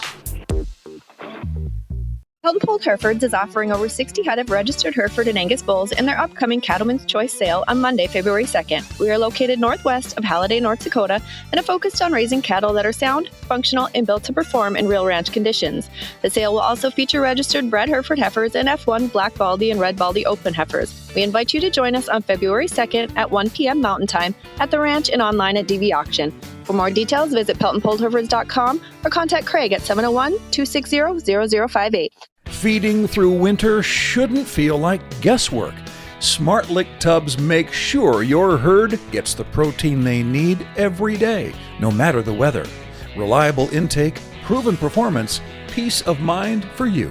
It's not about working harder, it's about feeding smarter. Feed SmartLick protein tubs for consistent nutrition and confident performance. Go to smartlick.com. That's smartlic.com to find your dealer. That didn't surprise me at all was Jess Pope. He's going to go in there and do Jess Pope things. He's going to stay consistent. He's going to win a few rounds, and he's going to try to put himself in a world title race when the thing was done. I thought he was going to be the biggest challenge for Rocker out there. The biggest surprise to me was Sam Peterson, though.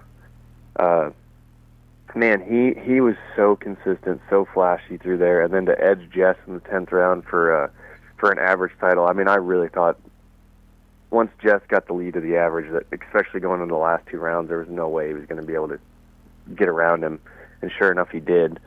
And that was the most impressive thing to me.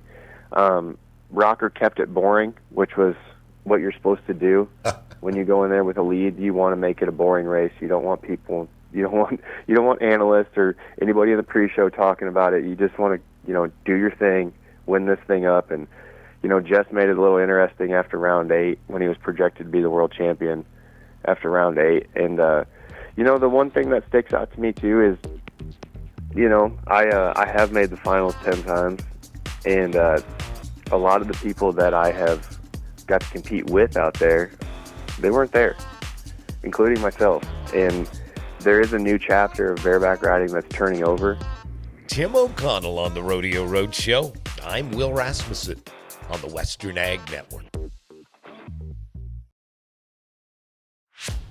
Cowboy State Daily Morning Show with Jake. Now, back to the show. There's my AI-generated studio help doing the bumper. Thanks, Will, for the Rodeo Roadshow, getting us updated on all things rodeo. Yeah, it was W.C. Fields who said, never work with children or animals. And that's, of course, alluding to the unpredictable nature of both. Good advice to any director who's ever ventured out on a movie. Never work with children or animals. President Trump expected to announce change at the head of the Federal Reserve. Kevin Warsh expected to replace Jerome Powell as chair of the Federal Reserve. This comes like a day after the Fed said they were not going to change interest rates, not going to increase or decrease interest rates. And President Trump today expected to announce Kevin Warsh, the new guy, to replace Jerome Powell. A deal may or may not have been reached to avoid government shutdown. We heard late last night Senate Democrats and Republicans and the White House had reached a deal to avoid a partial government shutdown yet again. Oh boy, deadline is end of the month. So tomorrow, the House has already voted and gone. The House is in recess. So if the Senate does something that has to be kicked back to the House, this could be a problem. But late last night, it looked like a deal had been reached. Now I'm seeing today in this morning's news that maybe not. Some Senate members having problems, having issues with this last minute agreement. Interesting. And finally, President Trump says he is weighing new options for military intervention in Iran. Iran, of course, going through all kinds of turmoil with protests. You think ICE is bad in Minneapolis. In the entire country of Iran, the people are up in arms and protesting. These protests often violent and often ending in what you could guess is the government of Iran just taking lives, taking numbers and taking heads. And President Trump has said that the U.S. will get involved if Iran doesn't get it together and acknowledge the right of peaceful protests. These are all stories we're following. Got a bunch of guests coming up next hour, including Bill Sniffen. Can't wait to get with him. Next hour will include Highway Patrol Aaron Brown as well. We'll figure out what our men and women in blue are up to. Or is it gray? I don't know officially what color it is. I think it's gray. I think Colorado's rocking the blue. We'll find out. That'll be our first question for Aaron Brown. Lots coming up next hour. Stay with us, Cowboy State Daily Show. We're just halfway done here on a Finally Friday.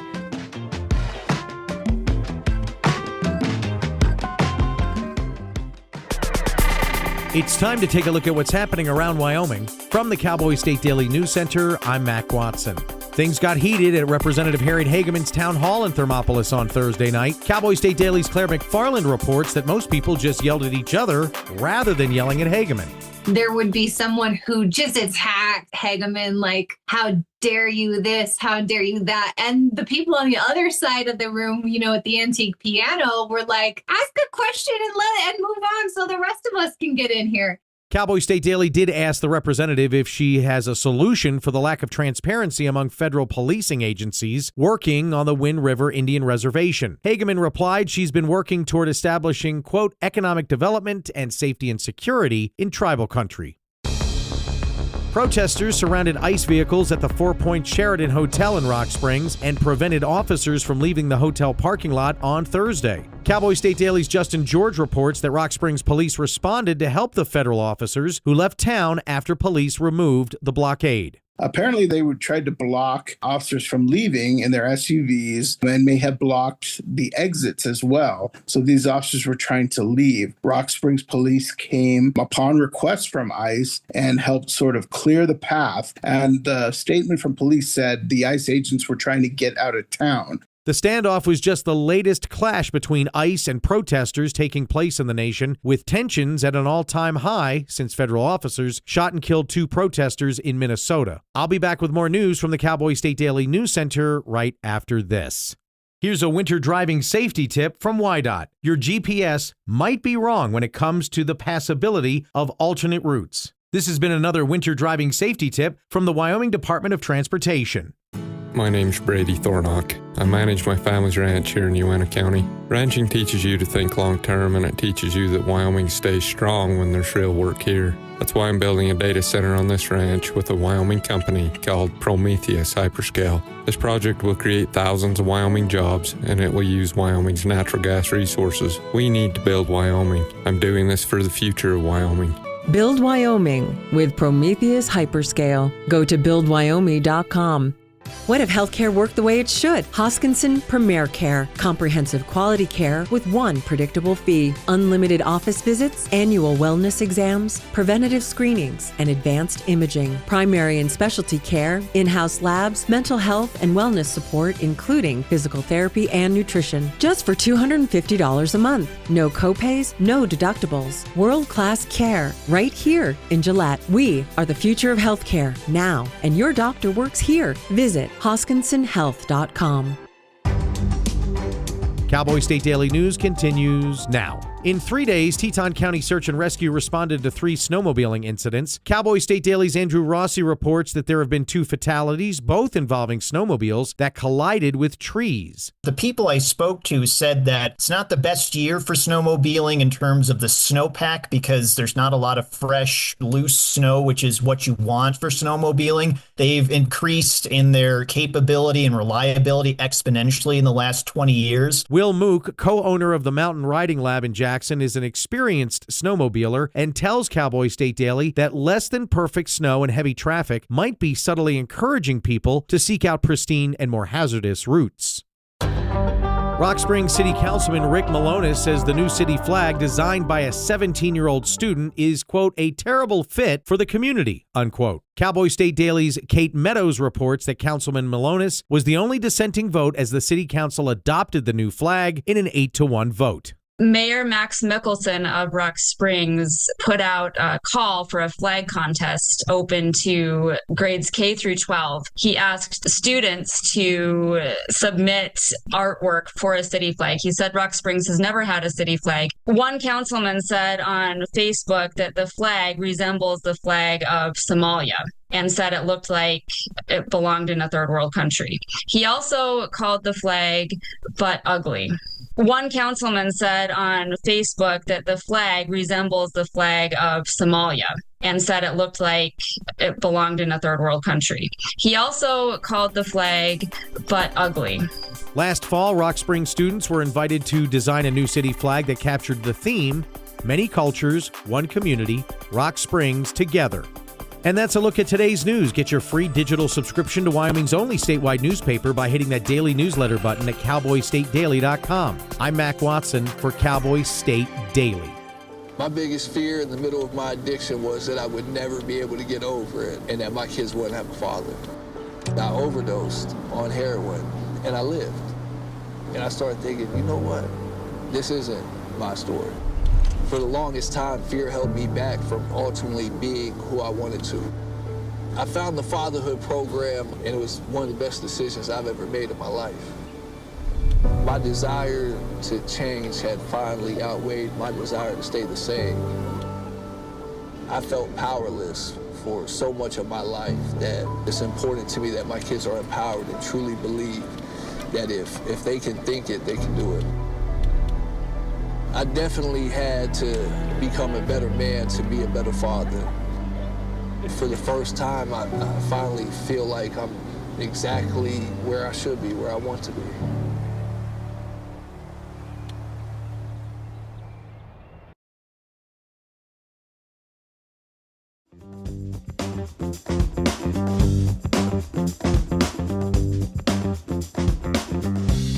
Cowboy State Daily Show with Jake. Bill Sniffen is here. Bill, I'm just going through the internets trying to find out which municipalities in Wyoming, cities, towns, have a flag, their own flag. And apparently Lander, flag not known. You have a seal, a city seal.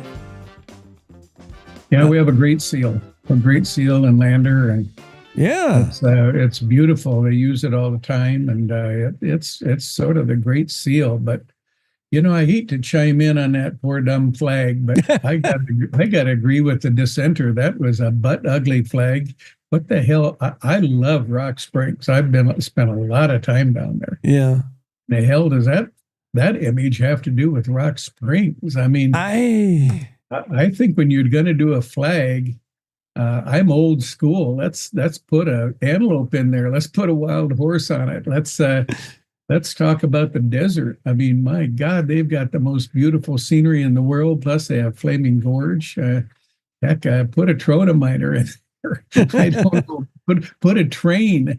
You know, what the heck? I can't believe it. I think it's an example of the council people feeling sorry for a student, and they're not going to, they're going to say, well, we'll just vote yes, and nobody will ever hear about this again. But I totally agree with the dissenter. I said, what the heck does that have to do with Rock Springs? I think, I can't remember the number, but there's like 63 nationalities or 92, or it's the most international city in the Rocky Mountain region. So, what the heck? Let's somehow incorporate that. But anyway, I feel sorry for the kid that did it because I'm picking on him right now. But man, it is butt ugly, and it absolutely does not signify. You could do a focus group and ask 1,000 people from Rock Springs, is this your flag? And they'd say, I have no idea what that is. So it looks like to me it'd be a great paint rag. But you know what? Let's quit picking on the poor kid that drew it. He just did his best. But come on, you guys, you can do better than that. Rock Springs is such an incredible place. I mean, such heritage. And man, it's a beautiful town too. People for years, Rock Springs got a bad rap because during the boom cycles, it was a pretty rough place. But my God, those folks have created a spectacular small city there, and it's got so much going for it. So kudos to Rock Springs on the flag. Yeah, I'm not terribly excited by its design, and nothing about it says Rock Springs. And the need for a flag for a town or a city. I don't see any other towns or cities on this website anyway that have their own flag. Of course, Jackson has the Pride flag is their flag. But Yeah, other there than you that, I don't see anybody really who's got a flag. Lander doesn't have one, but a cool seal. Yeah, we've got a great seal, and Wyoming, of course, has just such a great flag. And so, I would recommend Rock Springs go back to the drawing board. I like to trick them up and put all kinds of stuff on them. Let's make it look, busy. But that's all we have to take about the flag. A lot going on, Jake. What you had some great guests on today, and Tom Lubnau, man, I tell you what, this whole political thing is really interesting. Influence of outside money. He said in 2024, that was the turning point. We saw elections decided by big money, dark money, for over $400,000 worth from one PAC alone. Which anytime you hear an election influenced by big money, you wonder, what does that politician owe the PAC once they get voted in? There has to be a give and take, right? Well, it does. You do wonder. But Jake, let me share some numbers with you, because I have some experience with these statewide races. I ran for governor in 2002, and I helped run Foster Fries's governor's campaign in 2018. And in 2002, Eli Bebout won, and he spent over $400,000. Ray Hunkins spent $250,000. I spent about $139,000. As my wife said back then, that would have built a nice second home. But anyway, instead I ran for governor. But so go ahead to 2018, which is 16 years later, and Foster and Mark Gordon and Sam Galliotis all spent over $2.3 million. Ooh. And Harriet, who finished actually third, I think, but she spent $1 million. So you had four candidates spending over $1 million, two of which spent over $2 million.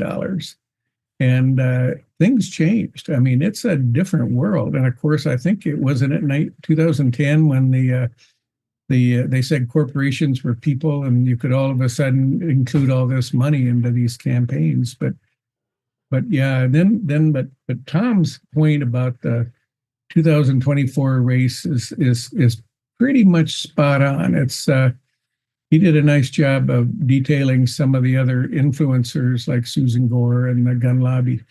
But it's going to be interesting. And the thing that I didn't like is that they were just so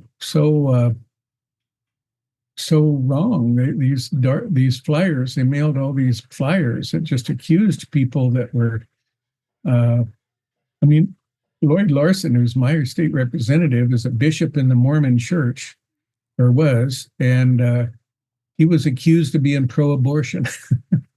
And you can't make this up. And he almost got defeated. It was really an interesting race. But we've seen, political races. We've seen candidates spread outright lies. It doesn't seem to be important anymore to be truthful. And when you want to tear down your opponent, but in this case, it was lies because it was ill-informed PACs. It was out of the Wyoming, it really feels like artificial intelligence. It feels like someone who doesn't know Wyoming at all obviously drew up these flyers when you read them, because you're like, they couldn't have got it more wrong. It's just mistakes. I think it was, again, cookie cutter, because they did this in 36 states. Yeah. So, there was going to be some mistakes, but I was appalled in Lander because I think we have literally the best state representative in the state in Lloyd Larson. I just don't know anybody. He was the first one every day at the Capitol, the last one to leave. hardest working guy down there, and single-handedly saved our biggest government facility, the Wyoming Life Resource Center. He did all these wonderful things, and yet our voters in Lander were sucked in by all these flyers.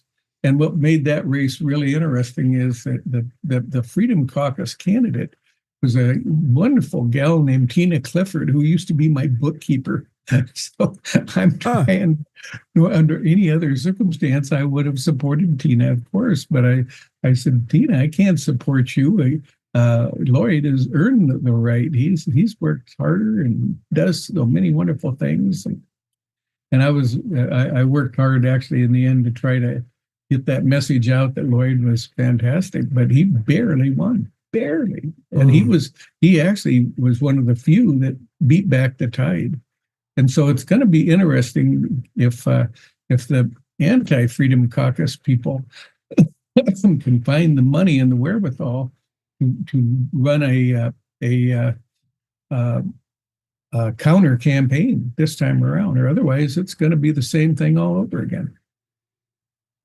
Interesting article from Tom Lubnau. That's what we're talking about. Dark money influenced the elections in 2024 in Wyoming.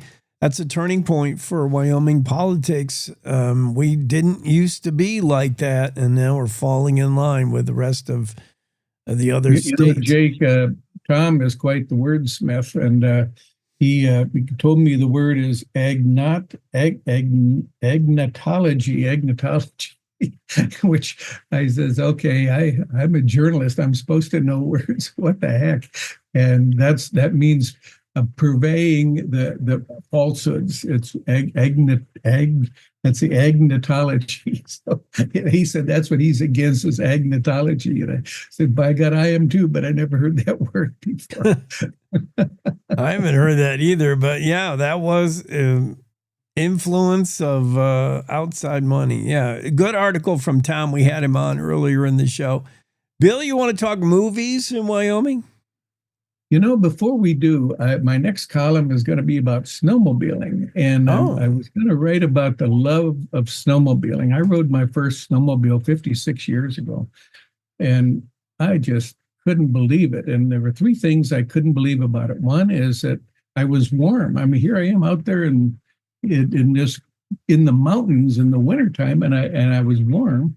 Secondly is my God, you could go anywhere, you know, and it was just and it was also so darn much fun, and I had no idea. And in my column, I tell the story that we got up to the top of the loop road and had everybody stop and had thermoses of coffee back in those days, you know, and I get off my machine and I sink down. Yeah. And I took a bunch of big guys that lugged me back up, and I learned my lesson. You're sitting there on top of 10 feet of snow, and you because you're on a snowmobile, you're fine, but don't get off on it. Yeah. But I feel bad about these people wrecking, because these new machines, and you talked about it, they're very fast, and but my God, to have people just dying like that, running into trees. Are you kidding me? That's you know, they I'll tell you what that shows, that there's some real liability there. You've got to take people out and teach them how to drive them, because they're too fast. I mean, they'll go 80 miles an hour. Yeah. And you hit a tree at 80 miles an hour, you're going to die. And so anyway, but yeah, that's all I wanted to say. I just wanted to bring up snowmobiling a little bit, because it's that time of year. But yeah, I love talking about Wyoming movies. What are you thinking? Well, what's your favorite Wyoming movie, Jake? It depends on how we quantify a Wyoming movie. Can it be about Wyoming, or it has to be shot in Wyoming? You know, I just kind of, in my list, I came up with a top 10 list, and it just had to be about Wyoming or a Wyoming reference. Yeah. Like my favorite is Once Upon a Time in the West, which is the greatest spaghetti Western ever made, with the most unbelievable musical score. Just unbelievable, with Henry Fonda and Charles Bronson. But you have the bigger ones like The Revenant and Unforgiven that were both named Best Picture, and Brokeback Mountain, which should have been Best Picture that year. I'm still not sure why it didn't. But Butch Cassidy and the Sundance Kid and Close Encounters of the Third Kind. There are just so many wonderful movies that if you're new to Wyoming or you just haven't thought about it, go back and look at these movies. They're all really, really well done, and they show a lot about Wyoming. So those are some of my favorites. Shane, of course, is the classic. Yeah, made in 1951 there in Jackson Hole, but with Alan Lack.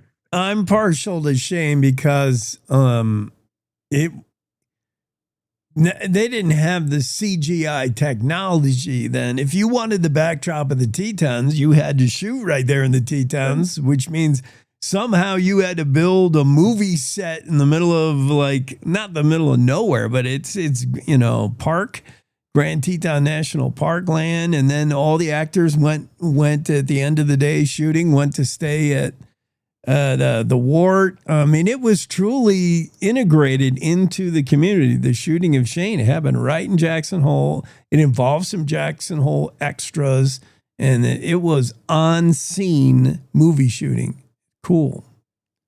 Yeah, it's again, Wyoming is such a great place, and you have movies like Starship Troopers that were part of that, and I visited the set over at Hell's Half Acre in Casper for a day. Spent a day with a wonderful guy named Pat Mignano, who was a location manager. He's a Wyoming boy. Grew up, I think, in Afton, but he's a big time Hollywood guy, and he was the location manager. And boy, that was fun to watch the filming, which you're filming a bunch of guys fighting, you don't know nothing, and then the movie later you see all these CGI created gigantic monsters fighting them. It was very, very, very interesting. And then I tell you, we write a lot about Yellowstone exploding. Well, that movie 2012, my God, I don't think anybody could do it any better. They showed Yellowstone blowing up, and it was really something. I tell you what. I forgot about that. I love that movie, 2012. Yeah. The Park Blows. Yeah, that was good. Wind River, one of the more modern. Go ahead. I thought that's one of these new Westerns, if you can call these nouveau Westerns, that really do reservation. They really do tribal communities right, I think. For so long, it was cowboys, Indians. Indians would lose in the end after 90 minutes of Western film. And I thought Wind River, you really sensed that was a movement to get things right and really captured life on the Wind River Reservation, for instance. Well, since I've lived here forever, 56 years, I thought Wind River was, they had some overreach when they had the shootout and some crazy things. They were blowing things up and that sort of thing. But by and large, I thought they captured the reservation pretty well. And Jeremy Renner did a great job in that movie. And there was Taylor Sheridan wrote and directed that. And that was just before the Yellowstone thing took off. So this was, he did a number of projects. He was really down on his luck, and this was one of them, to kind of get himself on his feet before all of a sudden he just literally took over the entertainment world. Yeah. And he did a good job. That was a great movie, intense and well acted, and dialogue was spot on. And the big issue on the reservations all over the country, and definitely here on the Wind River Indian Reservation, is the disappearance of young girls.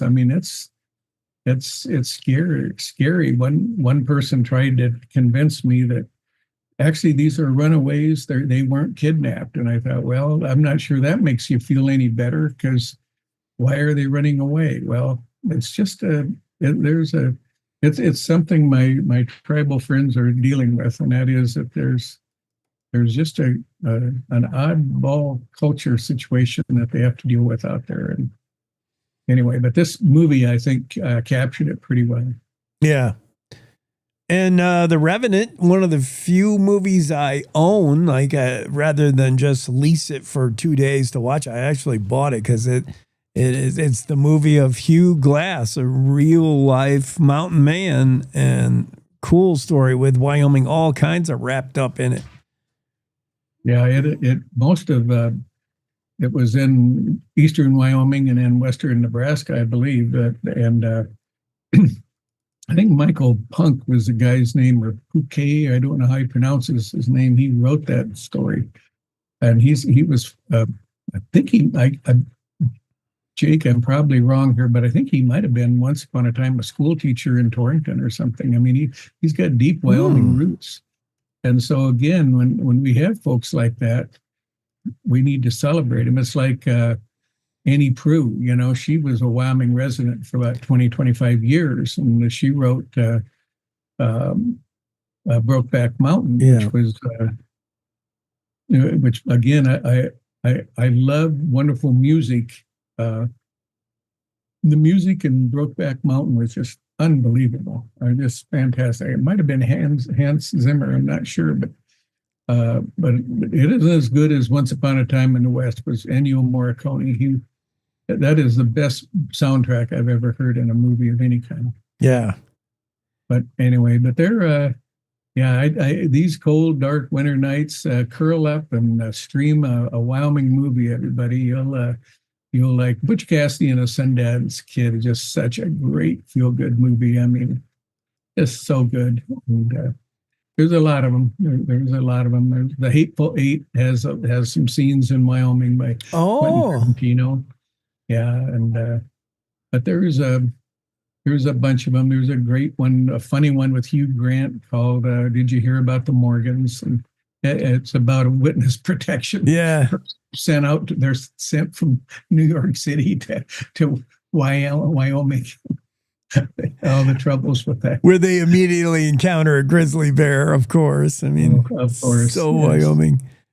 You're right about the writer of The Revenant, Punky, however you say his name, born and raised in Torrington. Yeah. How about that? My favorite trivia of The Revenant was how so much it was filmed like real, like DiCaprio had to immerse himself in a frozen creek in the winter. And when they ran, nothing about it was fake. Like he said, he was cold the whole time he was shooting that movie. He was freezing. And when they ran out of time, I think they shot a lot of it in Canada. When they ran out of winter, the director got them all, he's like, we got to shoot a few more scenes. We're going to South America where winter started down there. So they found some more snow. They all had to go, and that movie ran, I think, way over budget because of that. But they had to go to South America to finish the winter scenes. Well, I know that he looked cold most of the time. Yeah.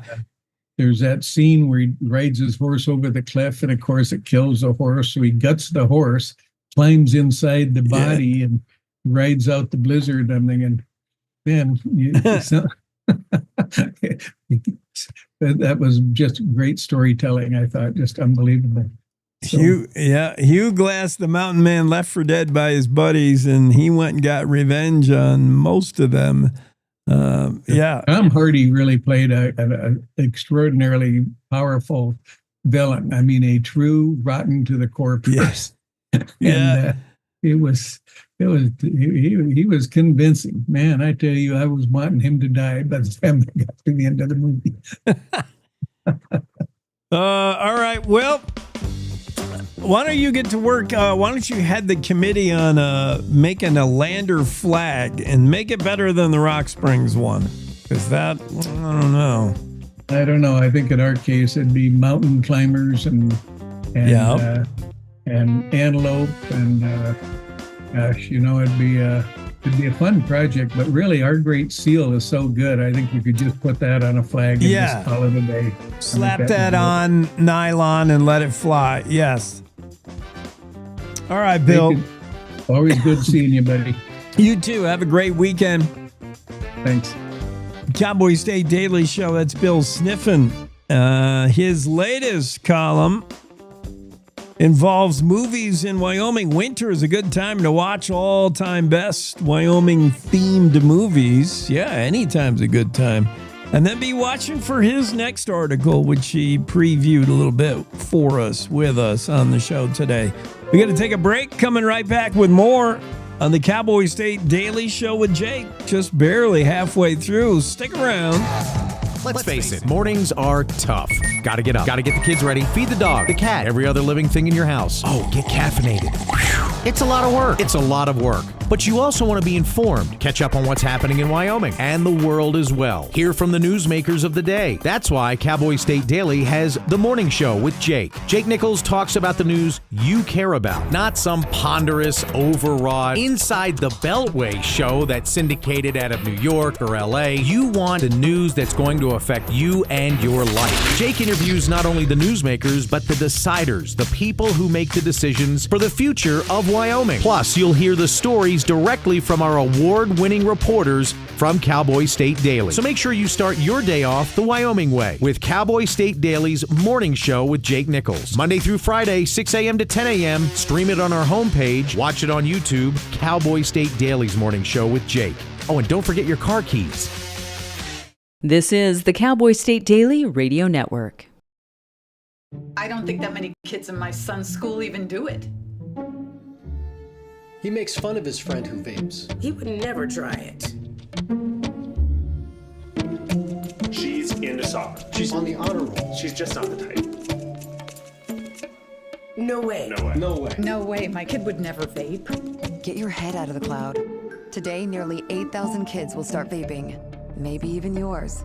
Learn about the dangers at talkaboutvaping.org.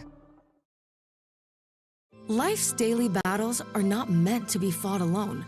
We're not powerless, so long as we don't lose sight of what's important. Don't be afraid to seize that moment to talk to your friends. Cloud, you okay? Because checking in on a friend can create a safe space. The first step on our new journey. You coming? Reach out to a friend about their mental health. Seize the awkward. It's totally worth it.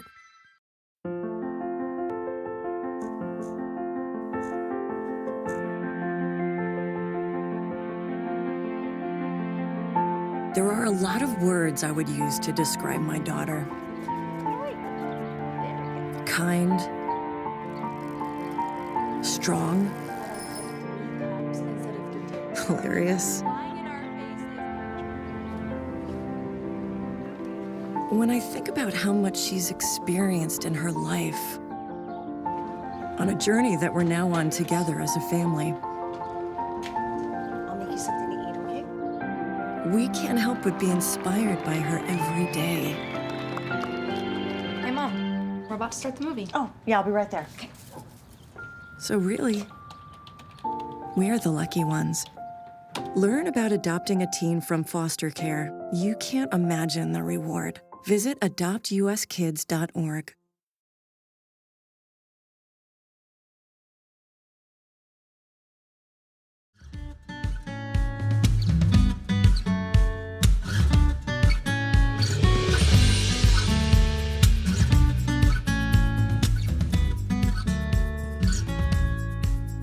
Cowboy State Daily Show with Jake.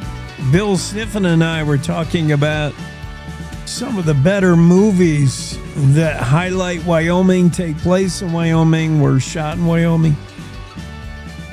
And that movie, The Revenant, epic survival tale of real-life mountain man Hugh Glass, played by Leonardo DiCaprio. I think the noteworthy things about that film that I like is how real it was. The director, whose name I can't pronounce, I'm not even going to try. The director insisted that it be shot with real light conditions. In other words, shot in winter. They filmed in remote locations in Canada to capture the winter scenes where the cast and crew had to endure temperatures down to as low as -40 degrees they shot in. Cameras simply froze up and stopped working. The actors got hypothermia. Leonardo DiCaprio repeatedly had to shoot scenes where he was immersed in an icy river or creek. He said later that was the toughest physical toll any movie he had done, even tougher than Titanic. He said he never again he would want to go through that. The director, Alejandro Gonzalez Inarritu, he wanted to shoot with natural light, which means when you're shooting in winter and you're shooting a daylight scene, you have a limited amount of time of daylight, especially when they like to shoot, beginning and end of day to get that first light angle and last end of day angle. I mean, the days in Canada during the winter, they weren't very long. So it was short.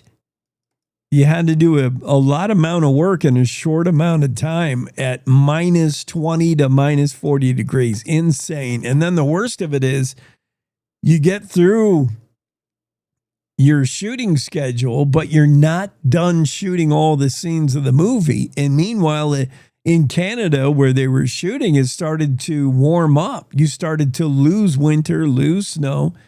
So the director had everything all packed up, and then down to Argentina they went to capture the winter in South America, and they shot the rest of the scenes down in Argentina. So, I can't imagine just freezing cold conditions for the whole cast and crew in that movie. But the end result is a very realistic scenes when, one of the characters is shown trying to stay warm.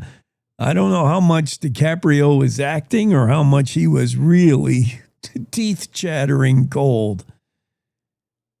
Next month, February 9th, begins our 4-week budget session where one of the main topics is going to be what to do with property tax relief. We've seen one Band-Aid measure is to provide 25% off for residential property tax. Restrictions apply. But what about even more regarding efforts of property tax? What about 50%? What about the complete elimination of residential property tax? Efforts are already underway in other states to do just that. Wyoming hasn't thought this up on their own. We may be just following suit with officials in North Dakota who say they are on their way to using state oil money to cover schools and things that property tax traditionally pays for, and looking to eliminate property tax for residential altogether in North Dakota. They're not the only ones. This week, Republicans in the Georgia House unveiled a complex effort to one day phase out homeowner property taxes by the year 2032. In Florida, GOP Governor Ron DeSantis says that's his goal, with lawmakers currently considering phasing out of non-school property tax for homeowners over 10 years, those who have owned their home for more than 10 years. In Texas, they're also talking about the elimination of property taxes for schools. Governor Greg Abbott says it's something that he's been seeking. It's happening throughout the United States. This idea that no one should be put out of their home. This comes from House Speaker John Burns. Georgia Republican House Speaker John Burns said Wednesday, no one should ever face the loss of their home because they can't pay rent to the government. Good words from House Speaker John Burns. All these efforts going on in other states. Another initiative that may not make the ballot this year is underway in Michigan. Nebraska's got one cooked up for the next session as well. States across the U.S. looking to deal with property taxes by just eliminating them. It sounded radical when I first heard it for Wyoming. Really? We would just do away with property tax for residential? Can it be done and still fund schools and still pay the bills? That's the big question, but that's going to be a topic for the budget session beginning next month. February 9th kicks off the whole budget session in Wyoming. I want to do some game and fish, and then we got special guests coming on. Of course, Aaron Brown, Wyoming Highway Patrol Information Officer, Senior Communications Guy. Aaron Brown's going to come on in just a bit, tell us what's going on in the world of Highway Patrol. We're going to talk about several topics with him right after this. First, it's Ray Hageman and the Game and Fish Report.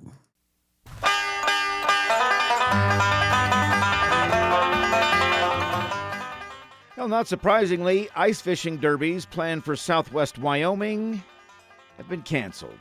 I'll explain in a minute. This is the Wyoming Outdoorsman. I'm Ray Hageman.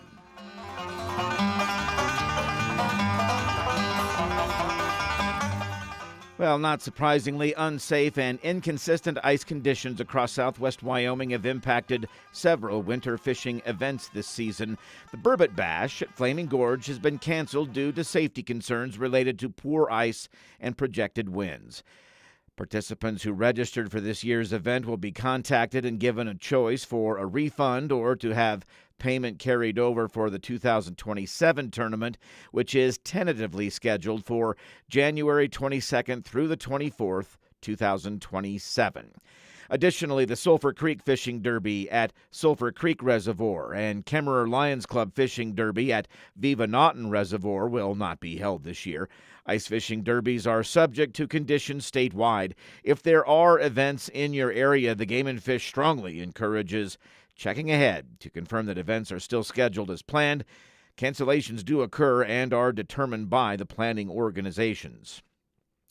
John Walrath, Wyoming Game and Fish Department Fisheries Supervisor in the Green River region, says this has been an unusually warm winter and ice conditions across southwest Wyoming have been inconsistent and unsafe. He says while we know these events are important to anglers and managers, public safety always comes first. He says canceling these derbies was a responsible decision for derby sponsors given current conditions and extended forecasts. Ice fishing tournaments are subject to change and have been canceled in the past when ice conditions were not safe enough to proceed. While these tournaments have been canceled, the mild winter, in terms of ice, has allowed some anglers to continue fishing from boats. For example, conditions in Flaming Gorge are giving anglers a great opportunity to participate in the new Angler Harvest Program, sponsored by the Flaming Gorge Chamber of Commerce. This has been the Wyoming Outdoorsman, a program by the Wyoming Game and Fish Department. Thanks for listening. I'm Ray Hageman. Now has CDLA truck driving jobs in the Cheyenne area, and they're hiring Class A drivers for a local dedicated route. Drivers can make $78,000 a year and be home every night. Plus, medical benefits after 30 days on the job, also earning paid time off on your first day, and enjoy other perks like a company-matched 401k. As a company founded by a truck driver, JB Hunt is driven for you. So head to drivejbhunt.com to see the JB Hunt difference. That's drivejbhunt.com. In Wyoming, you want news from folks who still shake hands and mean it. You just want the facts. That's why more Wyomingites listen to Cowboy State Daily Radio. News that doesn't bend, twist, or dance around the truth. Crisscrossing the state to cover the news the way you like it, with reporters steps away from the Capitol in Cheyenne and in your hometown. No spin, no corporate suits, no duh. Talking about your state. This is Cowboy State Daily Radio. You're listening to the Cowboy State Daily Radio Network. Who can you turn to for news you can trust? Your local TV and radio broadcasters. You trust us to keep you safe during times of crisis and to deliver the weather, sports, and entertainment you rely on every day. We bring you the facts you need to make decisions that matter. And as misinformation floods social media, you can trust your local stations to deliver the truth. Text TV to 52886 and tell Congress you rely on your local stations for trusted news. You handle the healthcare, we'll handle the marketing. In need of a spark for marketing your medical practice? Loom Studio provides creative and strategic healthcare marketing that illuminates the path to bigger and better experiences for your business and your patients. We specialize in branding and design, social media, website design, SEO and SEM, not to mention content creation, public and media relations, and marketing metrics to ensure you're getting results. If you're looking to increase your patient engagement and retention, enhance your community impact, and streamline your marketing efforts, our team is ready to help you achieve your goals. Contact us today and learn more at loomstudio.com. I'm Chris Jakimick. I served in the United States Air Force and I deployed 3 times. So in 2017, I was serving as an Air Force First Sergeant. Our motto in that role is my job is people, everyone is my business. But unfortunately in that year, I would lose my own brother, Lance Corporal Adam Jakimick, to suicide. The majority of veteran suicides are from guns. I store my weapons securely, not only for myself, but for my family. My service never stops.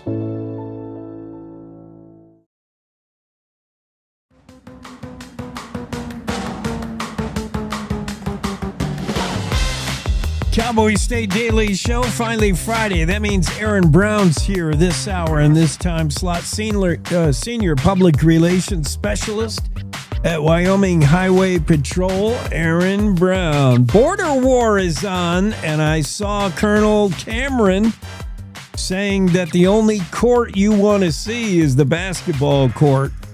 Good advice. Right. That's the only one you want to see.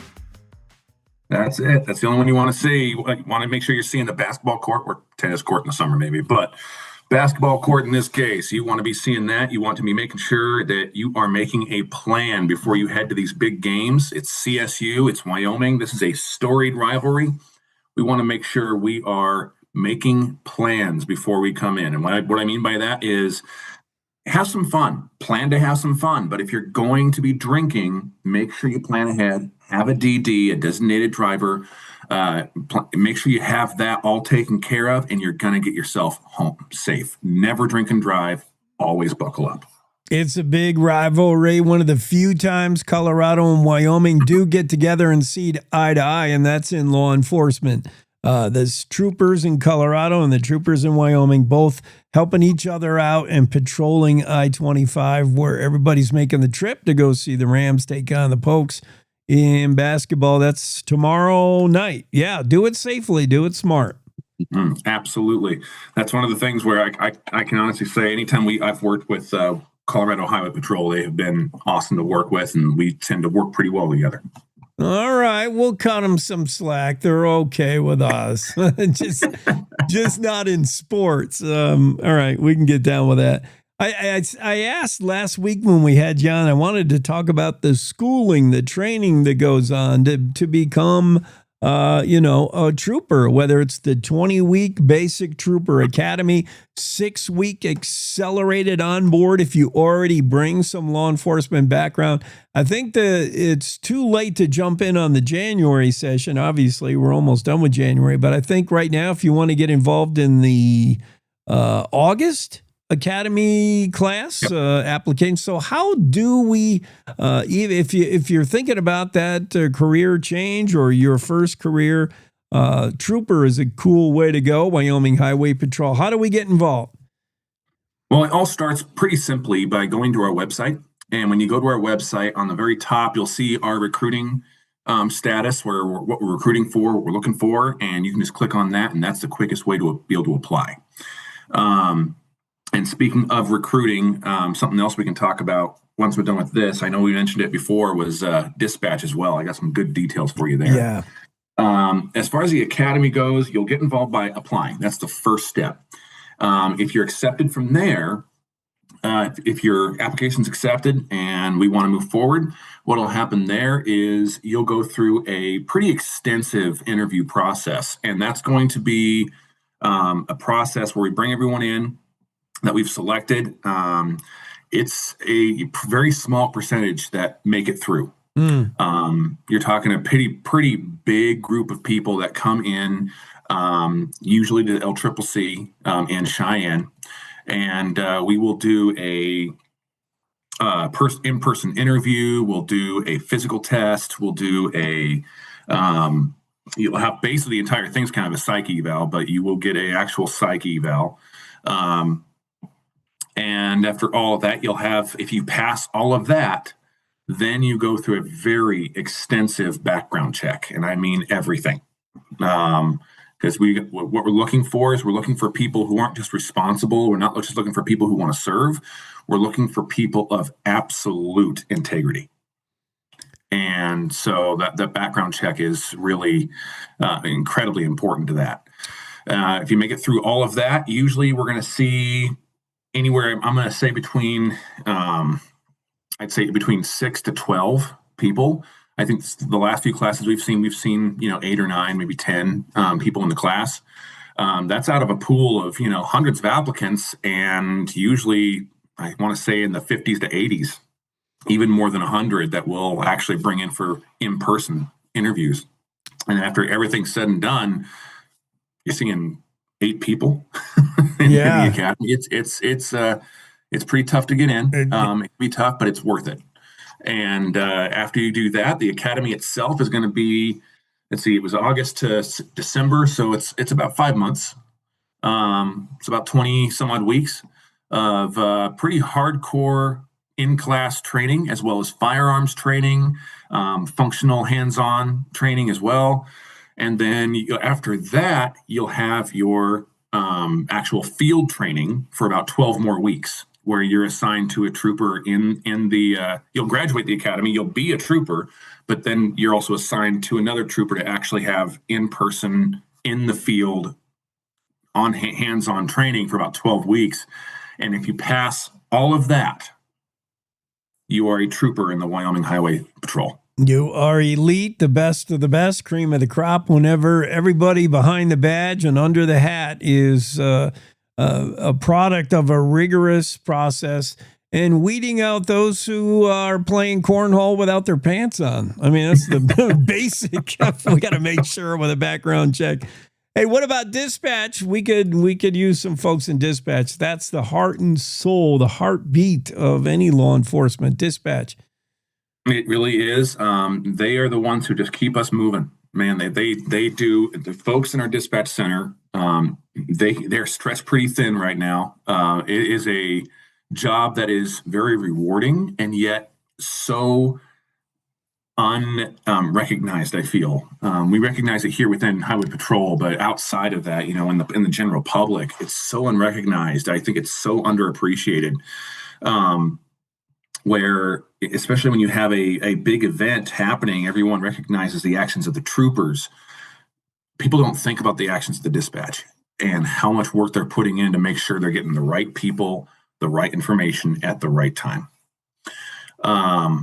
So for that, what we're looking for in dispatch is we are definitely hiring for dispatch. We could definitely use some good folks. It's a great place to work in terms of you're looking at flexibility. You're looking at state benefits.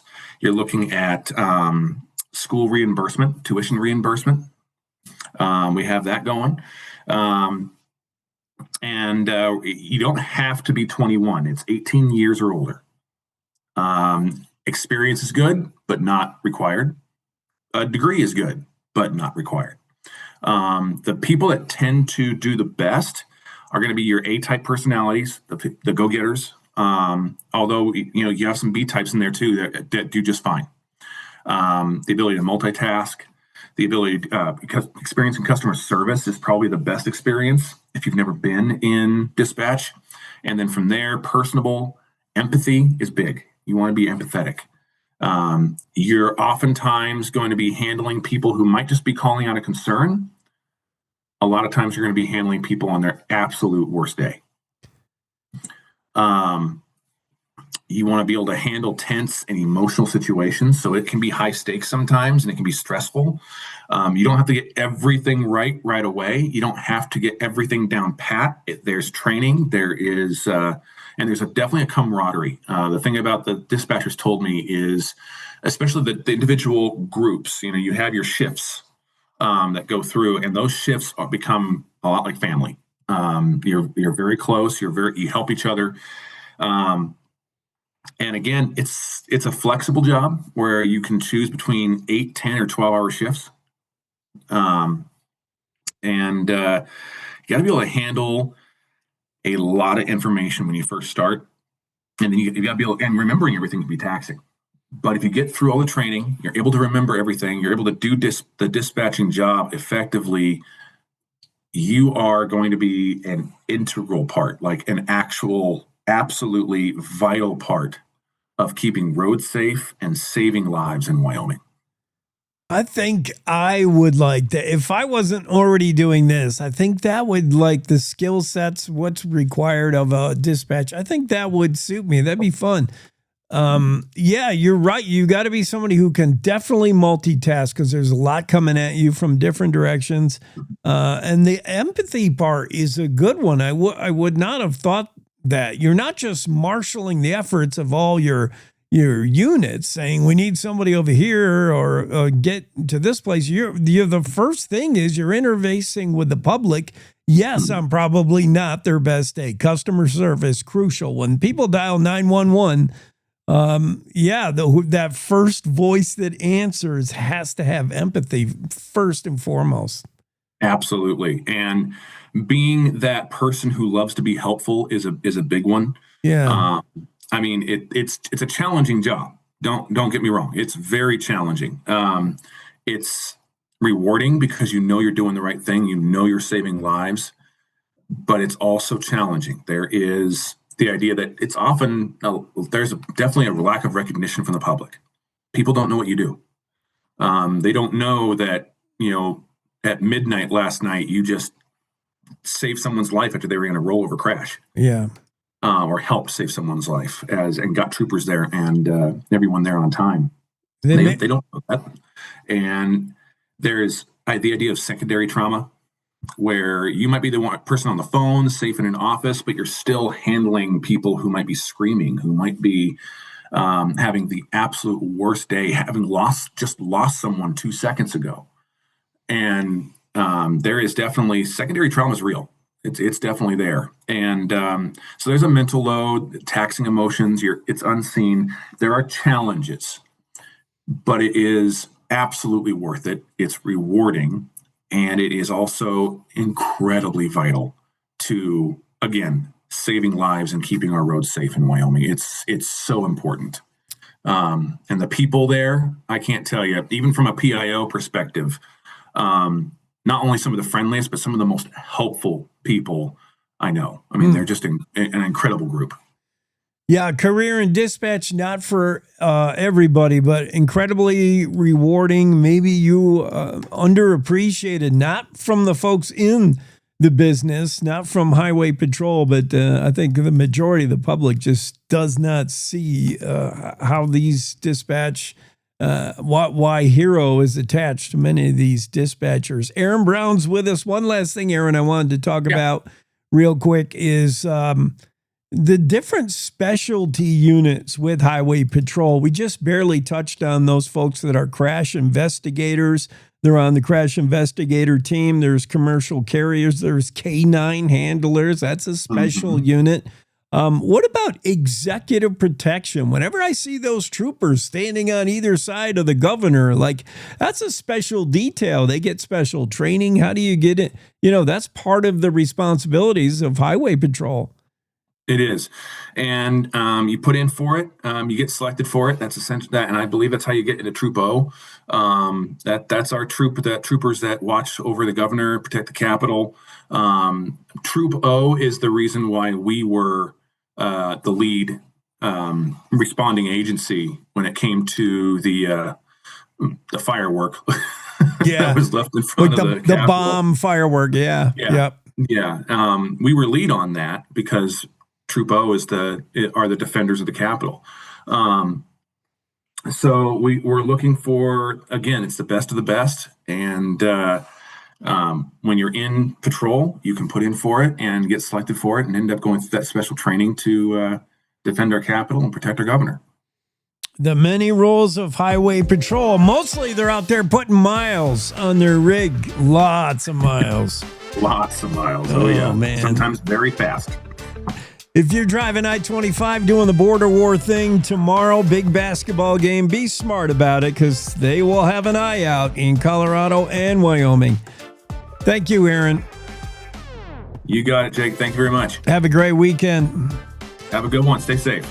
Cowboy State Daily Senior Public Relations Specialist with Wyoming Highway Patrol. It's Aaron Brown joining us on Fridays, where we find out all about the men and women in, I'll say blue, although that's Colorado. We'll say tan maybe, or prairie gold. Wyoming Highway Patrol out there keeping our highways safe. That's going to be it for this hour. We'll take you to the final hour of the show on a Friday. Stick with us. We got guests coming up. Mac Watson will be with us. Cindy Olson Roden will talk all things Riverton and what they've got cooked up to invite tourists and travel in Riverton with Cindy. That's all coming up next hour, the Cowboy State Daily Show.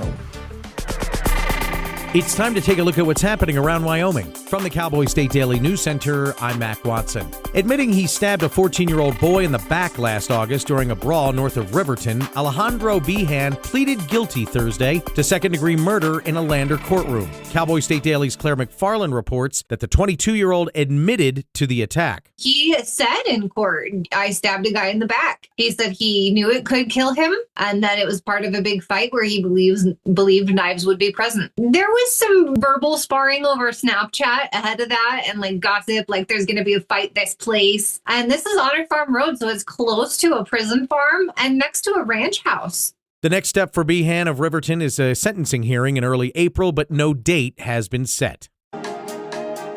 Wyoming tourism leaders are hailing the Pro Rodeo Hall of Fame's vote to move from Colorado to Cheyenne as a game changer for the industry. Cowboy State Daily's Renee Jean reports that leaders are projecting a $250 million economic impact over 10 years while boosting rodeo culture across the state. Just about every community in Wyoming, Cody Night Rodeo, Du Bois does rodeo every Friday night. Sheridan has the Wyo Rodeo with a year-round destination that the PRCA is envisioning here. It's not just the Hall of Fame, the headquarters. It was a cultural shopping district, a year-round destination. Retired bullfighter Mark Gill tells Cowboy State Daily that previously the Hall of Fame was dependent on happenstance traffic and attracted about 35,000 visitors annually in Colorado. But when it's sitting at a cross-country intersection like the I-80 and I-25, he believes that foot traffic is going to go up, way up.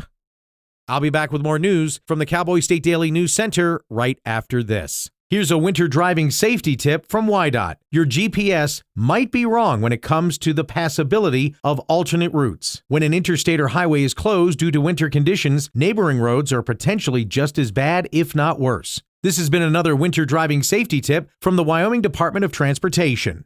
My name's Brady Thornock. I manage my family's ranch here in Uena County. Ranching teaches you to think long term, and it teaches you that Wyoming stays strong when there's real work here. That's why I'm building a data center on this ranch with a Wyoming company called Prometheus Hyperscale. This project will create thousands of Wyoming jobs, and it will use Wyoming's natural gas resources. We need to build Wyoming. I'm doing this for the future of Wyoming. Build Wyoming with Prometheus Hyperscale. Go to buildwyoming.com.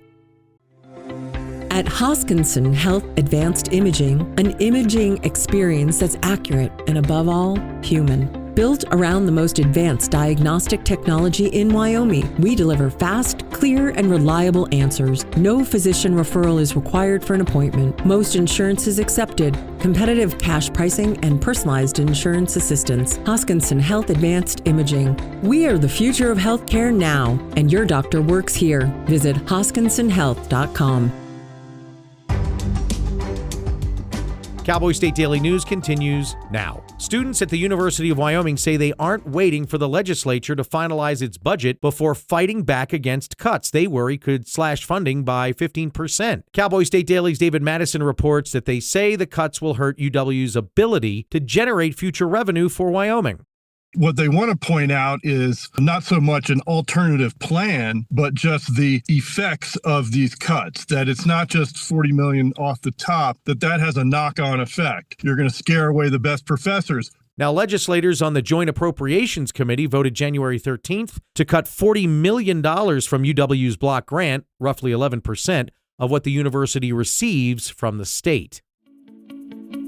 The new crop of grizzly cubs that will emerge this spring to the delight of visitors at Yellowstone will likely have been born, researchers say, in January. Cowboy State Daily's Mark Hines reports that a long-term study has nailed down January as the month when most grizzly cubs are born. And they kind of narrowed it down to in Yellowstone, it seems like January is a month. Nearly every bear cub born in Yellowstone Park is born in January. And it's just kind of a sweet spot timing where they're not being born so early that when spring comes, they're just too small to survive outside the den. What they did is they outfitted some of the female bears with these motion. Grizzly expert Cecily Costello tells Cowboy State Daily that previously biologists had to make assumptions about bear birth dates across a broad time frame. And that's today's news. Get your free digital subscription to Wyoming's only statewide newspaper by hitting that daily newsletter button at cowboystatedaily.com. I'm Mac Watson for Cowboy State Daily. I'll never forget the day I nearly died. I was a young journalist with a great career, starting a family. The only way we found out I had any kind of heart issue was when I went into sudden death. My coworkers sprung into action. They've recently been trained in life-saving CPR protocols developed by the American Heart Association. They're the ones that kept me alive until the medics came. They did many tests on me in the hospital after my cardiac arrest and created a treatment plan, all with research from the American Heart Association. I think unless you are a heart disease patient, you may not know how much work the American Heart Association does behind the scenes to save your life.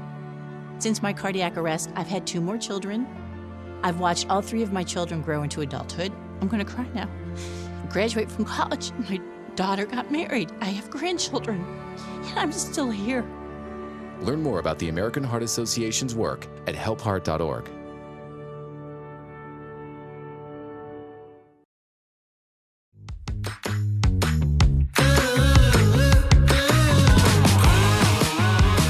And there he is. It's Mac Daddy. Mac Watson's with us, Cowboy State Daily on a Finally Friday. Mac, what's the haps, man? Nothing much, man. Not a lot of football this weekend.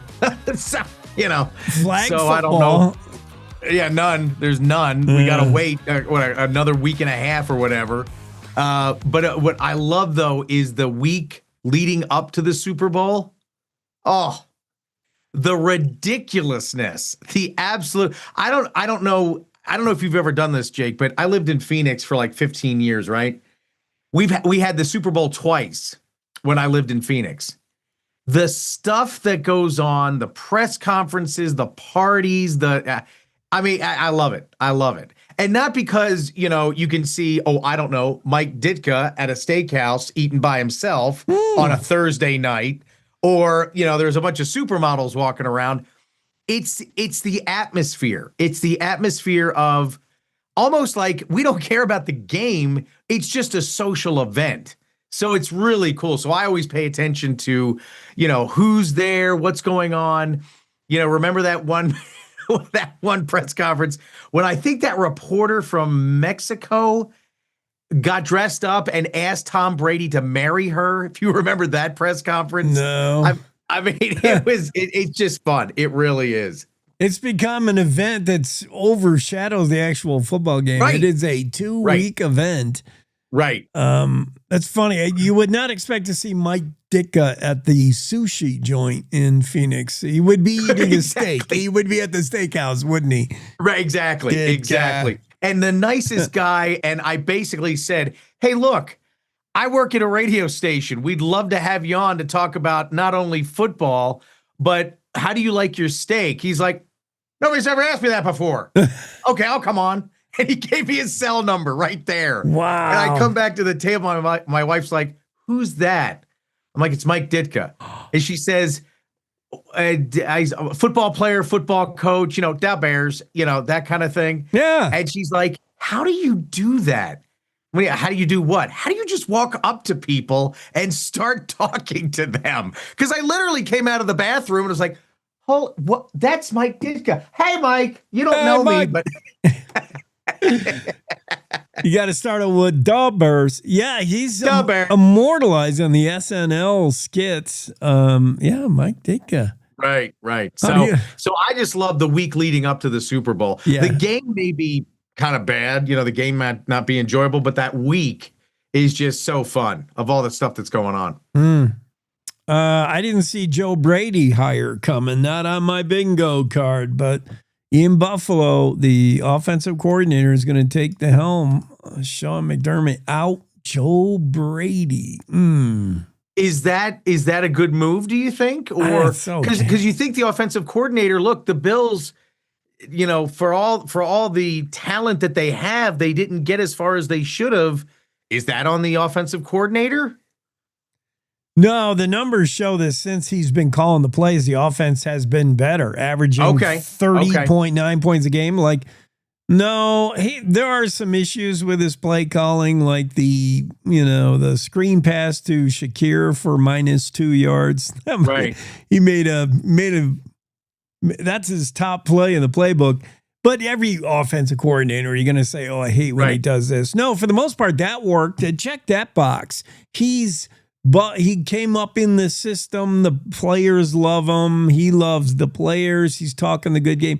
He checks every box except if you're going to say goodbye to Sean McDermott, your longtime coach, you would think the hire got way more name cachet than Sean McDermott did. Yes. And you're like, wow, that's what we get for, I don't know.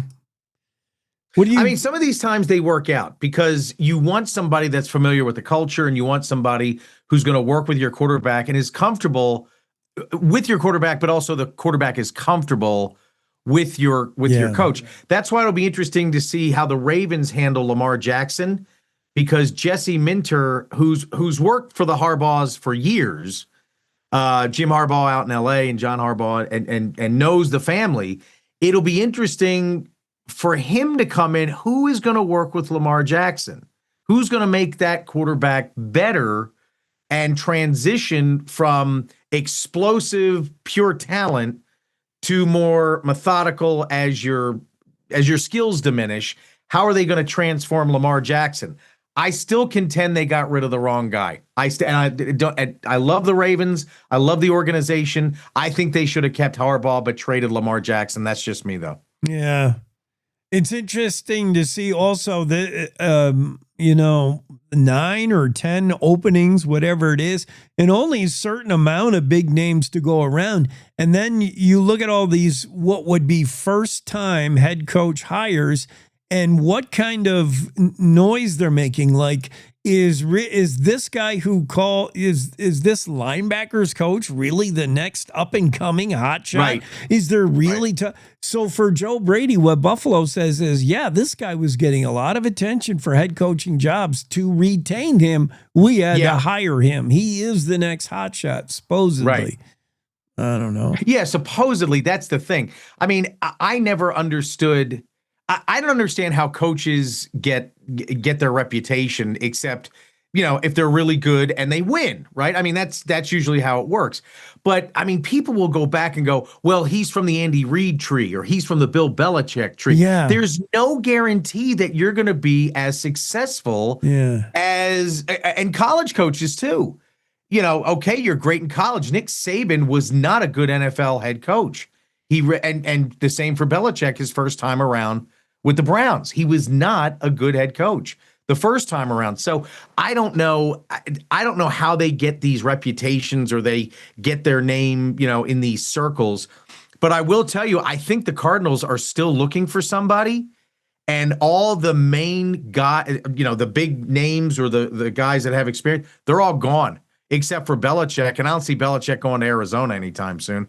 I don't know who Arizona is going to hire And quite frankly, I would not take that job. And as a Cardinals fan, season ticket holder when I lived in Phoenix, it's just not a good job. You're going to be there to be fired. You're hired to be fired in Arizona. Yeah. It's the culture. And that's the most important thing. You got to build a good culture like the Ravens, like the Steelers, now the Buffalo Bills. You got to build that culture of winning.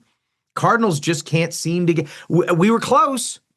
Kurt Warner, Larry Fitzgerald, I think, in 2009, but we lost to the Steelers, but they have not had a winning culture. Past 3 seasons, 3-14, just ridiculously bad seasons. It's funny you mentioned culture because that was what Sean McDermott, outgoing coach in Buffalo, mentioned. He said, I built that culture from scratch. That's the most important part of a head coach. And he said it's one of the big reasons he's going to take a year breather. He's not going to take a job this year. In 2027, he's going to look to build a culture with somebody who, I don't know, but he's going to take a year off. Culture building is important in today's NFL. But here's the opposite or the antithesis of that. Brian Billick took a year off. He's never been a head coach again. Bill Cowher, great coach for the Steelers, took a year off. Has been on CBS Sports the rest of his career. You got to know when the iron is hot, and you got to know when to strike it. So I think Sean McDermott, he'll get another head coaching job, but you got to be careful how long you stay out of that spotlight or stay out of that world, because then you're like, oh yeah, didn't he coach for? Yeah. You know what I mean? So it'll be interesting to see. I don't get me wrong. I give him plenty of credit for having the awareness of taking a year off. I think I would take a year off if I had that kind of high pressure job. But again, things change in a year. Tony Romo, remember when Tony Romo first was on TV after he retired from the Dallas Cowboys, and they called him Nostra Romo because he could predict every play? He's not doing that anymore. Football, the plays have moved on from Tony Romo. He's still a great analyst, don't get me wrong, but he's not going, watch Jim. This is a power forward 7-2, bootleg dogleg. He's not calling those plays like he used to. People move on, things move on. I hope Sean McDermott is happy, but we'll see where he is in a year. We really will. What else is happening in the world, Mac? Oh, gee.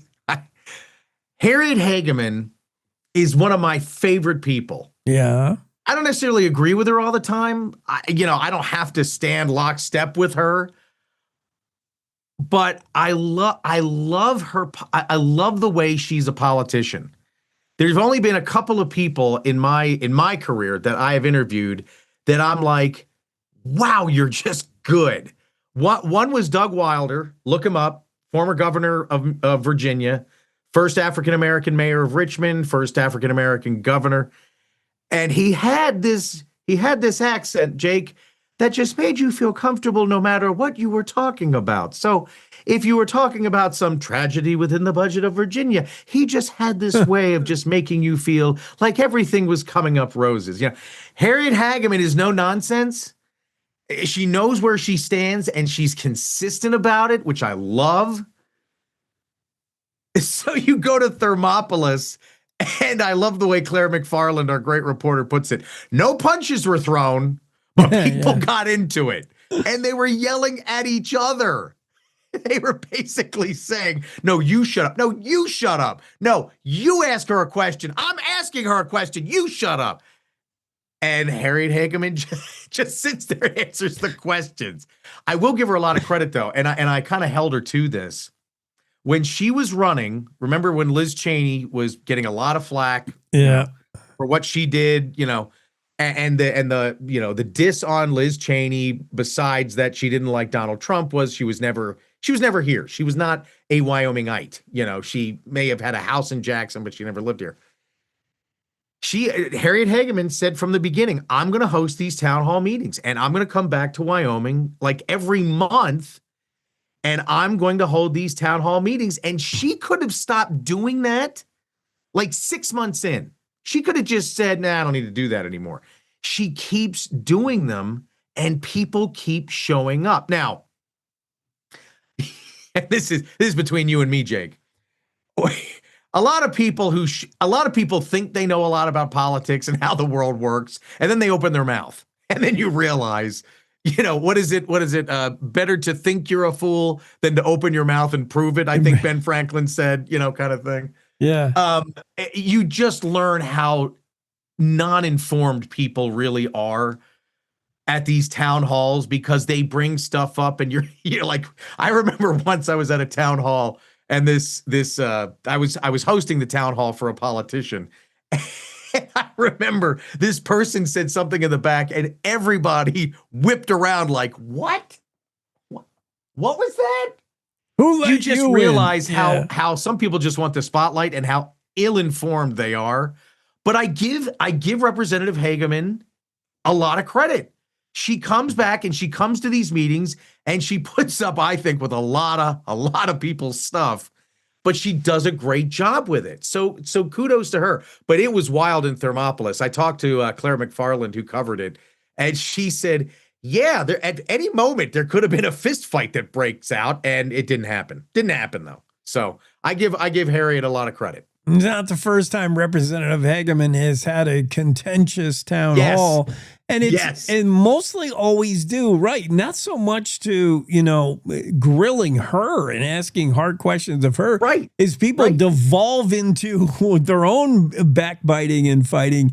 Because anytime, Representative Hageman shows up somewhere and does a town hall, it's your chance to find somebody in the administration to yell at. And many of these things are Trump directives or their White House initiatives. And, Representative Hageman says, I am just one member of Congress. I can't speak to why Trump did this or why ICE is doing that. Like, I can tell you how I vote on things, where I stand on stuff, but I'm not the whipping boy for whatever you want to yell at in the White House. She stands firm, but she doesn't take any stuff either, which I really appreciate. That she is confident in her stance, in what she believes. Like I said, I don't always agree with her, but you can't deny that she's saying what she believes, unlike some other politicians that we know go back and forth or waffle or whatever. So, I mean, Bill Clinton was the genius of what was called triangulation. Bill Clinton could say, let's take on a Republican issue, but have a Democratic value system inserted. And then we got welfare reform. We got welfare reform, and everybody was like, oh, this is great. He took a Republican issue, got Democrats involved, triangulated, and solved the issue back in the 90s, and he was brilliant at it. I mean, I wasn't a big fan of him, but that's what he did really well.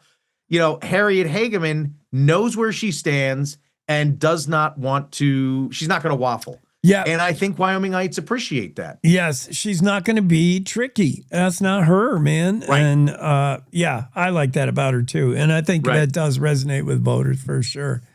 But I mean, I have challenged her. When I interviewed her a couple times on my old show, I would say, look, I'm frustrated. I'm worried. My paycheck isn't going as far as it was. I think gasoline is too high. I'm still paying too much, I think, for electricity. What can we do? When can the American people expect it? Because when Donald Trump said, we're going to reduce your electric bill by half, you're not going to pay anything for gas, all that kind of stuff. I said, when are we going to feel this? Yeah. And she said, Mac, I understand your frustration. I know people are frustrated. And she did say, this is what I believe and this is how I'm going to vote. And I did feel better. But at the same time, she's not going to take responsibility for what Trump says. And I give her a lot of credit. She's very good at what she does. And I don't mean that in a slick way. I mean, she knows who she is and how she stands. And plus she was a great lawyer.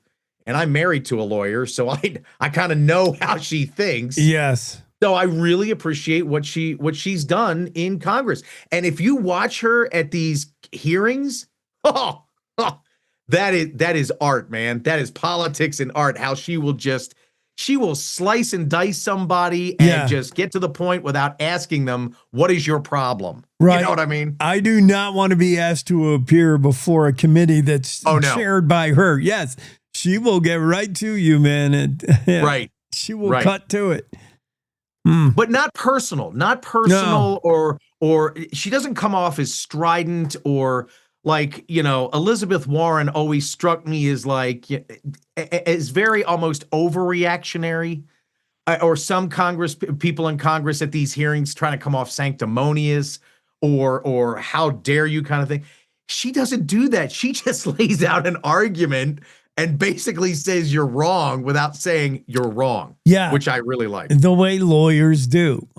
Yes. Lawyers are good at arguing stuff. Oh, my wife will tell me I'm wrong all the time, but she lays out the argument. You're like, oh, wow, you're right. Instead of, why did you take out the trash? She goes, the trash was not taken out. And that's an important step in teaching our children how to make sure that they clean up after themselves. You're right. Yeah. Kind of thing. Yeah. Justice Department just released 3 million more pages from the Epstein files. Breaking news. I've lost interest. But I got to tell you, man, this guy was bad. Yeah. This guy was not. This guy was a horrific human being. I'll just say it. He was a horrific human being. He preyed not only on women, but he preyed on other people. I don't know what else we need to know, if that makes any sense. But I will say, much like Putin, Trump seems to have this blind spot with this. And I don't understand why. I don't know if Trump is trying to protect other people, whether he's trying to protect himself. Why does he not hold Putin to task ever?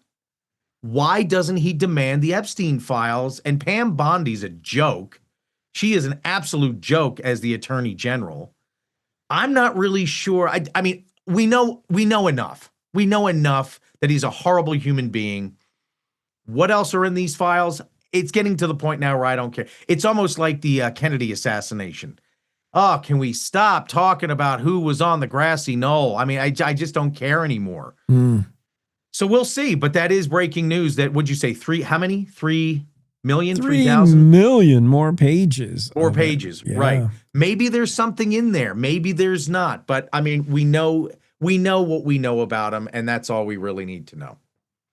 Americans' downhill hope is Lindsey Vonn, 41-year-old, crashed badly this morning in a race in Montana. She was able to get to the bottom under her own power, but man, it looked bad. She is. If I were her husband or if I were her boyfriend, I don't know if I would tell her enough's enough, but I would try to caution her.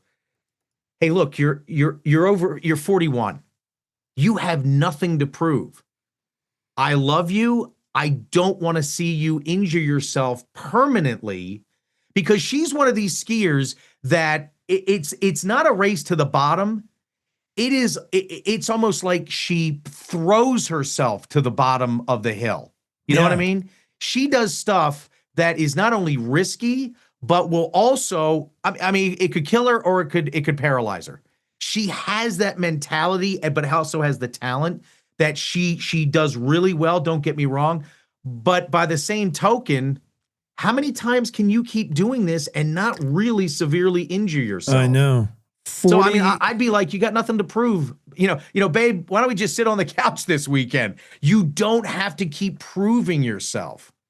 One last Olympics for her, maybe. Right. That's what she says, right? 41 years old in that sport is pretty old, because you're talking about when you have a bad day in your sport in basketball, maybe you're 2 for 10 from beyond the arc. Okay, rebound the next game. When you have a bad day downhill skiing, you're separated from your body parts, man. You're going to the orthopedic surgeon. I hope she's okay. I do too. All right, man, I got a doctor's appointment. I got to take care of my own self. I'm an old man. All right. No, I got to take off. All right. We'll see you next week. All right. Have a good week, man. Cowboy State Daily Show with Jake coming up next. Special guest. We're going to Riverton, y'all. Cindy Olson Roden's going to be with us. Talk about what's happening in Riverton, Wyoming right after this. Welcome to The Jake Show on Cowboy State Daily, Wyoming's daily dose of raw, unfiltered, and occasionally uncomfortable truth. I don't do talking points. I do reality. No spin, no fluff, just Jake. Local issues, national nonsense, and zero BS. It's truth, sarcasm, and grit, shaken, not stirred. I just call it like I see it, and I see a lot of Let's just say I see a lot. From the capital to the county fair, if it matters to Wyoming, Jake's got something to say, and he's not asking permission. The West was built by people who weren't afraid to speak up. I'm just keeping the tradition alive. The Jake Show, weekdays on CowboyStateDaily.com and wherever you get your dose of reality. Not for the easily rattled, perfect for everyone else. This is the Cowboy State Daily Radio Network. Nestled between Casper Mountain and the North Platte River, you'll find the heart of Wyoming. With a bustling downtown centered around our outdoor haven, Casper is for adventurers, freedom seekers, and rule breakers who find beauty off the beaten path. So if touchable history, a vibrant community, and uninterrupted outdoor recreation define your travel itinerary, allow us to welcome you to the one and only Casper, Wyoming. Plan your trip at visitcasper.com. All right, look at you taking the stairs. Who are you? We're your lungs. We are proud of you for quitting smoking, but you still may be at risk for lung cancer. A routine cancer scan can detect it early when it's more curable. Good to know. Well, I gotta go somewhere. So do we. Listen to your lungs. Get a routine screening that could save your life. Talk to your doctor and learn more at savedbythescan.org. I think I finally found. Hey, how you doing? Hey, Mason. Hey, Mason. Got a new house. It's looking pretty cool so far. A place that I call home. I'm teaching Louise how to cook some lasagna. It only takes a spark to make a fire start.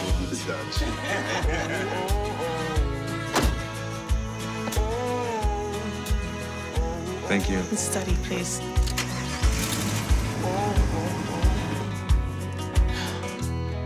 I think I finally found a place to make my own. A place that I call home. This place that I call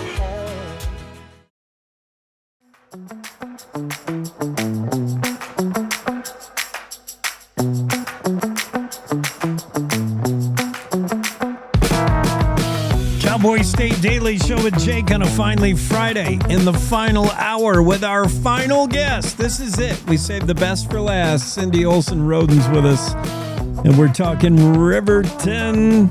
Cindy, what's happening in Riverton? Oh boy, we've got a lot of things going on, even though it's the end of January. It's been a busy month here. Well, we've had our state legislative event that we do always early in January before they head off to Cheyenne. And we just had our monthly after hours last night. We had a lunch and learn middle of the month, our annual meeting, and it's been busy. Busy January in Riverton. This is the executive director of the Riverton Chamber Tourist Center. We've been talking to Chamber of Commerce's throughout the state, and how often there is also the component, the element of a visitor center. Is the official visitor and center? I'm thinking, I've been to Riverton a lot. I know a lot about Riverton, but I can't think of where the visitor center is. Well, it's in with the chamber, and we've been at our location for about 2 years now. Okay. We are just around the corner. We are on the corner of Main and 6th Street. We're in with the Fremont local market, the farmers market that goes all year round, and they sell all locally grown products, and also in behind Rocky Mountain Burl. They have all homemade type items from local artists. And so we're in the back. We do have a side entrance on 6th Street. Been here about 2 years. And now we have the next door to us, the Wyoming Historical Society. So it's a great fit for the visitor center portion of us. You know what I really love to see about Riverton in the last 10 years or so, or even more maybe, is the what do you guys call your park, your town square? I've really watched that develop into a vibrant space. It's really cool. Well, we don't necessarily have a town center. One of our main focal points is at the end of our main street, where the highway divides. You can either go right or left. Yeah. And at City Park, that's a very beautiful park. It's been there for a really long time. So yeah, that's kind of one focal point, but we have our typical main street, like every other town in Riverton, that is developing, as well as what we call Federal. That's the other highway. And we've got a lot of development going out north of town, a new hospital, Amazon distribution center, and a lot of other different things that are coming in on that end. One of the best main streets at Christmas. I love the decorations in Riverton. Love it a lot. Do you have anything to do with that? No, that's a city of Riverton does that, and it is beautiful. If you look at our Facebook page, Riverton Chamber and Visitors Center, you can see a picture of it in the evening. It's really pretty. It doesn't really do it justice. You have to see it in person. So our friends over in Cody got big plans for the 250th coming up in July 4th. I'm sure Riverton's got their share as well. Fireworks, parades. What are you doing for the huge semi-quincentennial? Right. So the exciting news for Riverton is that we've got some surrounding towns that really have a lot going on around the 4th, and we don't normally do anything, but this year we are. We are putting on a spectacular event. We're going to have a parade on that Saturday, July 4th, and then everything's going to end up at City Park, and we're going to have all kinds of activities, food, music, everything going on. The parade's at 10, and then everything else will start at noon and go through the afternoon just into early evening. We are not going to do fireworks. We thought we'd let the individual, families, residents do what they want to. There's some other places to see fireworks around Fremont County. So we're not doing that, but we've got a lot going on. And I think if you come and enjoy those events, you're going to be pretty tired by 7:00 at night. They'll be worn out. Yeah. Yes.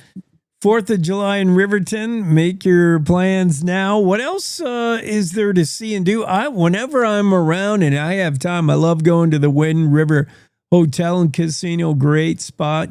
Always great food. Oh, man. Yes. Are they a member? They better be. Oh, yes. They're one of our gold members. Mhm. And they are great. They support us in a lot of different ways. Riverton's a unique place when it comes to tourism and visitors. We don't have the physical assets like a couple other places in our county, but we are the business hub of the county. We've got the most hotels, restaurants, shopping, whatnot. And so we are promoting ourselves, and we're actually working on a visitor's guide that's going to come out in May. We are a great place to make your base camp. Come here, stay, eat, shop, but do your day trips from Riverton. Head to Du Bois, make it a day trip. Head to Lander, to the Wind Rivers, make it a day trip. Head over to Thermopolis. We're a great place to just, so you don't have to pack up and move every night. Stay here, do your day trips from Riverton.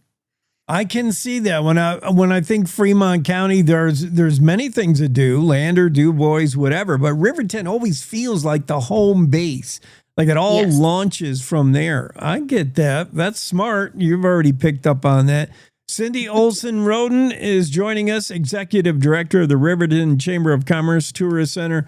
What else you got planned? I'm on the internets now. Is that where I should go to learn? Let's see, wyriverton.com, wyriverton.com, and schedule of events. You got anything coming up this summer? What are the usual summer highlights, spring and summer? Yes, so we are very famous for our balloon festival. Yeah. The Rendezvous Balloon event. That's always the third weekend in July. That just keeps getting bigger, stronger. We have a car show that Friday night. It's a big weekend. It's a great time to come. The weekend prior to that in July is what we call Day in the Park, where I can't even tell you how many vendors, where at City Park again, it's just listed with or filled with all kinds of vendors selling product. There's food, there's all kinds of different things. It's a huge event as well. And then over the 4th of July for about a 4 or 5 day period, we are also known as the Rendezvous City because we've got the 1838 Rendezvous site where they actually for that week around the 4th of July are down there and creating that 1838 feel, what it was like back in the day where the Rendezvous City, because our two rivers converge there, and long ago, people would come and do their trading and kind of, get-togethers, a social food and whatnot. So this is a recreation of that. We have a lot of other different things. We have, we're about on our 7th year. The last Saturday in September is a fall festival. We close down Main Street for about 4 or 5 blocks. We've got all kinds of things going on. It's a great event. And that's really picking up momentum. So it's a fun time to be here as well. Any given time, any weekend, even in the winter, there's always something to do here. It's amazing for a small town of just under 11,000. There is always something going on. Cindy, I want to talk about history. There's the Pioneer Museum. You mentioned the Rendezvous site. I've been there. You really get a sense of history. I also want to know way more about Fort Washakie and the Eastern Shoshone and what's going on the Wind River Reservation. Do you have a lot of events like that where I can really get in touch with some of that history, tribal history? Right. And I failed to mention, on our day trips, going out to the Wind River Indian Reservation is part of that. They have a audio tour out there that was developed through the Wind River Visitors Council. And then they are working on some other type assets that will provide jobs for the people out there, but they're going to end up being tourism type places.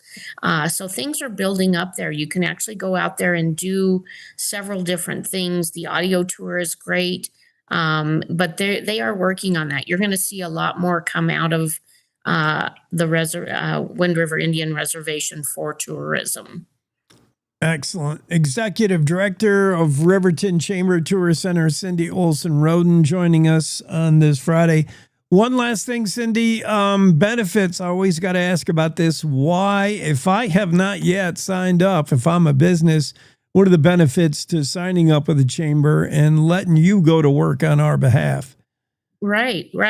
One misconception about a chamber of commerce is that that we are some form of advertising, and that's a little misconception. We do provide a lot of exposure. There's an affiliation with the chamber, that you're a valid business. We give you a lot of exposure, but besides that, our biggest portion is we are a resource for businesses. We do a lot of advocacy with the state chamber and the U.S. Chamber of Commerce, watching bills about small business, how they would affect businesses. We get that information to them. We provide a lot of networking. In a state like we have with a low population in our small towns, networking is imperative. It's, we want to do everything on our own, pull up our bootstraps and, try to do it very independently. But the fact of the matter is you can get a lot further when you collaborate and network. And so we provide those opportunities. We also provide some education and some training sources. And so I feel like we, business owners, managers, they're busy running their businesses day to day to day. We provide that next level, an easier connection to administrative type things to help businesses. So we're a resource. We are a help place, and the tourism part of it fits right in because the more tourists we can bring here, the better the businesses do. And it all trickles down, even beyond the retail and service type businesses. More money for them brings more money to the community in every business. Benefits to being a chamber member, just ask Black Hills Energy or Rocky Mountain Power. They're both this month's highlighted Spotlight Chamber members. I like it. I love Riverton. Next time I'm there, I'm going to stop in and see you now that I know where you are. You can't hide from me. I know where you are now. You better stop in. We'd love to have you. All right, Cindy. Cindy Olson Roden, Executive Director of the Riverton Chamber and Tourist Center. Thanks for being here with us. Thank you for having me. You bet. Cowboy State Daily Show continues. We'll make a run for the finish line after this final break. Oh, look. Another national expert explaining Wyoming. Bless their hearts. Look, don't rely on national experts. We do it all ourselves at Cowboy State Daily Radio. Real news for real Wyomingites who actually live here. We tell it like it is, with headlines that hit harder than a spring blizzard and commentary that cuts through all the bull. Cowboy State Daily Radio. It's Wyoming news. No filter, no fluff, no kidding. You're listening to the Cowboy State Daily Radio Network. Wyoming is a place of unlimited potential, a place that inspires us to dream. Since 2014, Wyo Lotto has given back over $180 million to our great state through transfers, winnings, commissions, and more. Dollars that have gone directly into your cities, towns, and counties. Dollars that have changed lives and set dreams in motion.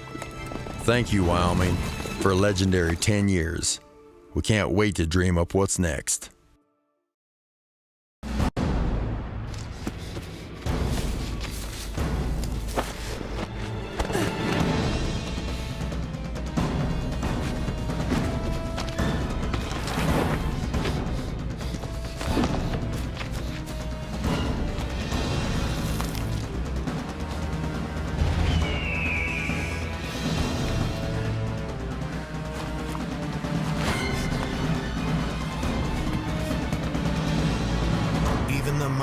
Might not see it coming.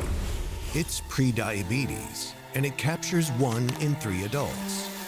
You may not even know you have it, but you can escape. Take the 1-minute prediabetes risk test to know where you stand. With early diagnosis, you can change the outcome and prevent or delay type 2 diabetes. Be your own hero on smartphones everywhere at doihaveprediabetes.org. Whether it's our stories, the warmth of our laugh, or our family's secret sauce, we all bring something different to the table. So make some space. The power of connection is waiting right outside your comfort zone. Learn how you can help strengthen your community at belongingbeginswithus.org/teamup.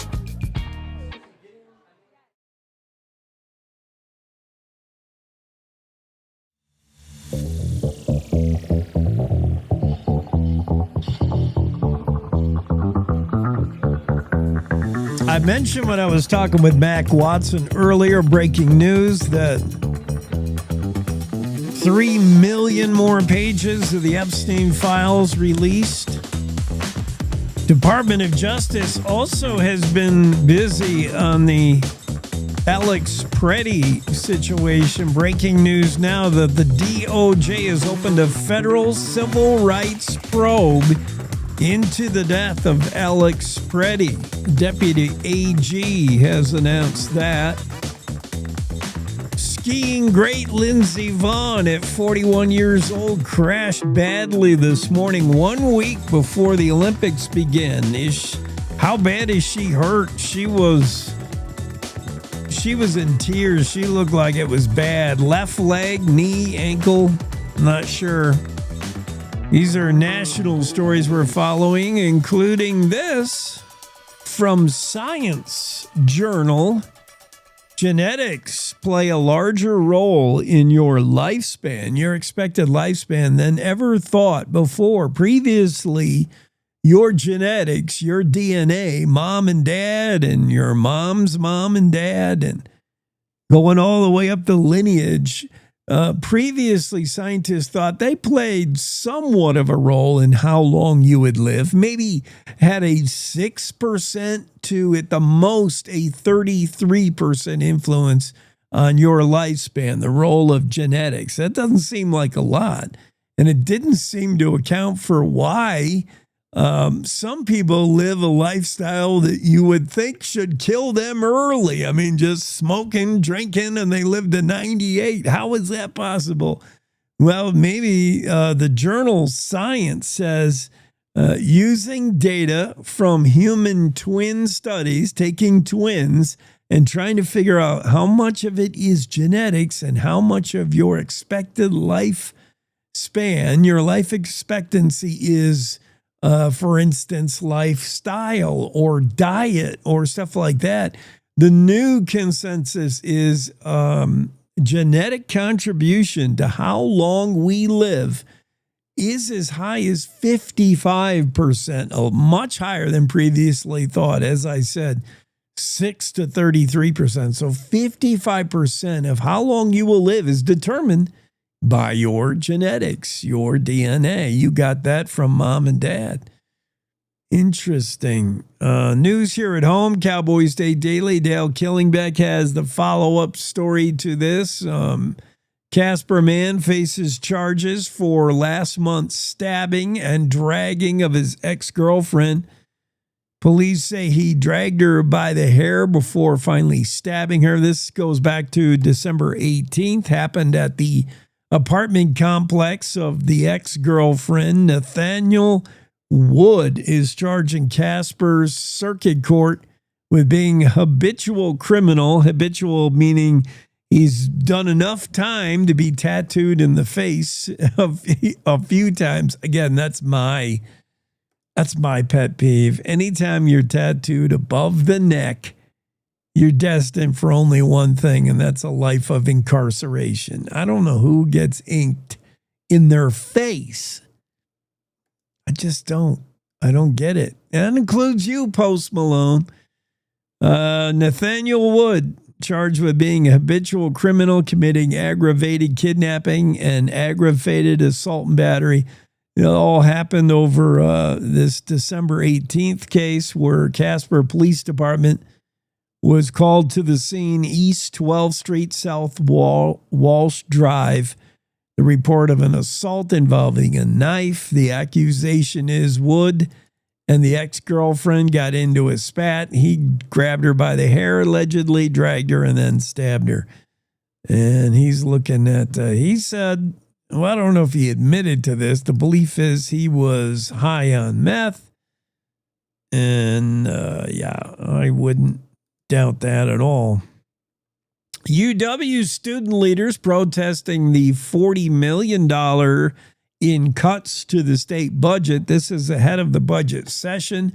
This is recommendations by the Appropriation Committee that the University of Wyoming sees a $40 million cut that amounts to a slashing of about 15% of the budget, of the block grant budget that gets done from Cheyenne leaders to Laramie College leaders. Students at university aren't waiting for the legislature to finalize its budget before fighting back on cuts that could dig as deep as 15%. Paula Medina, president of the Associated Students of the University of Wyoming, ASUW, organized protests across the campus ahead of the budget session scheduled to begin February 9th. Medina told the Cowboy State Daily, a lot of students that I talked to are really considering, what does my future look like in the state of Wyoming after this?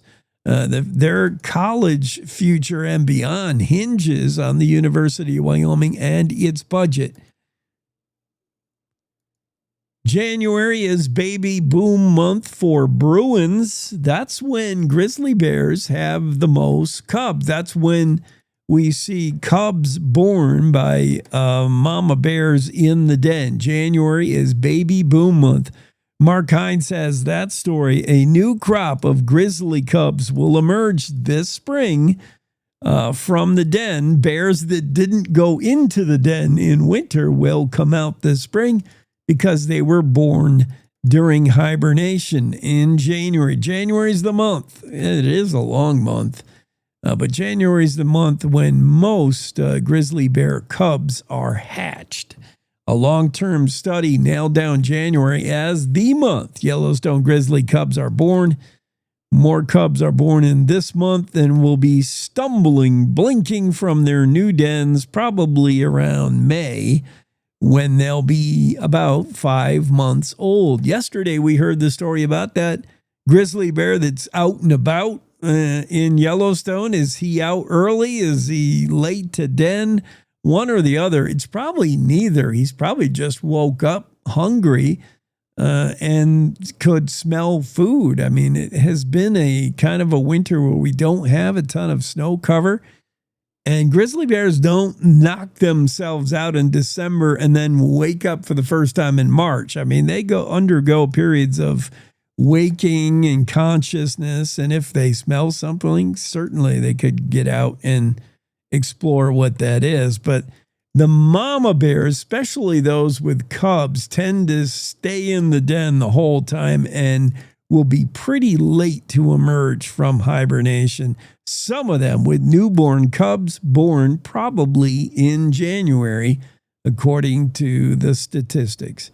More crime news. Claire McFarland's story about the man stabbed the back of another man, a 14-year-old, admitting he stabbed a 14-year-old boy back last August during a brawl north of Riverton. Alejandro Behan pleaded guilty Thursday to second-degree murder. Behan reportedly said, quote, "I knew if I stabbed him in the back, it could probably kill him." Well, and Alejandro, knowing that is half the battle. Let's stop at the actual stabbing as well. 22-year-old man stabbing a 14-year-old during a brawl north of Riverton. He grabbed a steak knife during this altercation and then ditched the knife and ran away and was eventually caught. He's pleaded guilty to second-degree murder. Yesterday, that was the case. All these stories we're following up in the Cowboy State Daily for a Finally Friday. Don't forget, we got a Saturday version as well. And that would be Jeff Rickett taking you through your weekend. Cowboy State Daily Saturday show. Always a lot of fun. And Jeff does it just a little bit different. He has different kind of guests. He's got longer with his guests to really flesh out more and talk more in depth with whoever he's talking about. He says tomorrow he has Australian singer-songwriter Pete Rogers, who's been traveling all around Australia with his family doing impromptu shows. Brandon Bing is redefining country music. I'd be interested to listen in on that, what it's all about.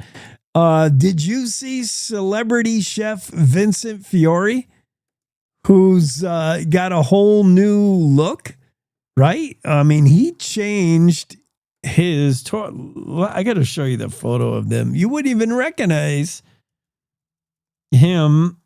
I thought it was fake. I thought it was AI generated. Chef Vincent Fiore. Oh, my typing is so awful. Oh, it's not Fiore. It's that other guy. Who is the chef who has reinvented his look? Chef, new look. Not Fiore. It's Guy Fieri. Yeah, that's right. He looks totally different. Guy Fieri. Celebrates his new look in honor of his 58th birthday. He looks like he went from celebrity chef Guy Fieri to average CPA look. He looks like somebody's accountant. Drastic change in his look. And apparently real, I thought it was definitely fake news. But anyway, that got me sidetracked. Celebrity chef Fiore, who took over the Wagon Box in Story, Wyoming, will be a feature guest on Jeff Rickett show tomorrow morning. So if you want to know more about Vincent Fiore, the celebrity chef, who is a guest chef at the Wagon Box in Story, Wyoming. That was recently featured in the Cowboy State Daily not long ago. You can check out more about Chef Fiore. He'll be a special guest with Jeff Rickett tomorrow, along with the Australian singer-songwriter Pete Rogers. Got a lot going on, Jeff Rickett, for tomorrow's show. Meanwhile, this version, the weekday version, we're out of time for the day and the week. We'll catch you again on Monday morning at the usual time. Cowboy State Daily Show with Jake. So good to have you along with us, however you do that. YouTube, Facebook, X, homepage, cowboystatedaily.com, or on radio stations across the state. Have a great weekend, y'all. We'll see you Monday. Good morning. This is the Cowboy State Daily Morning Show with Jake. The new way Wyoming wakes up.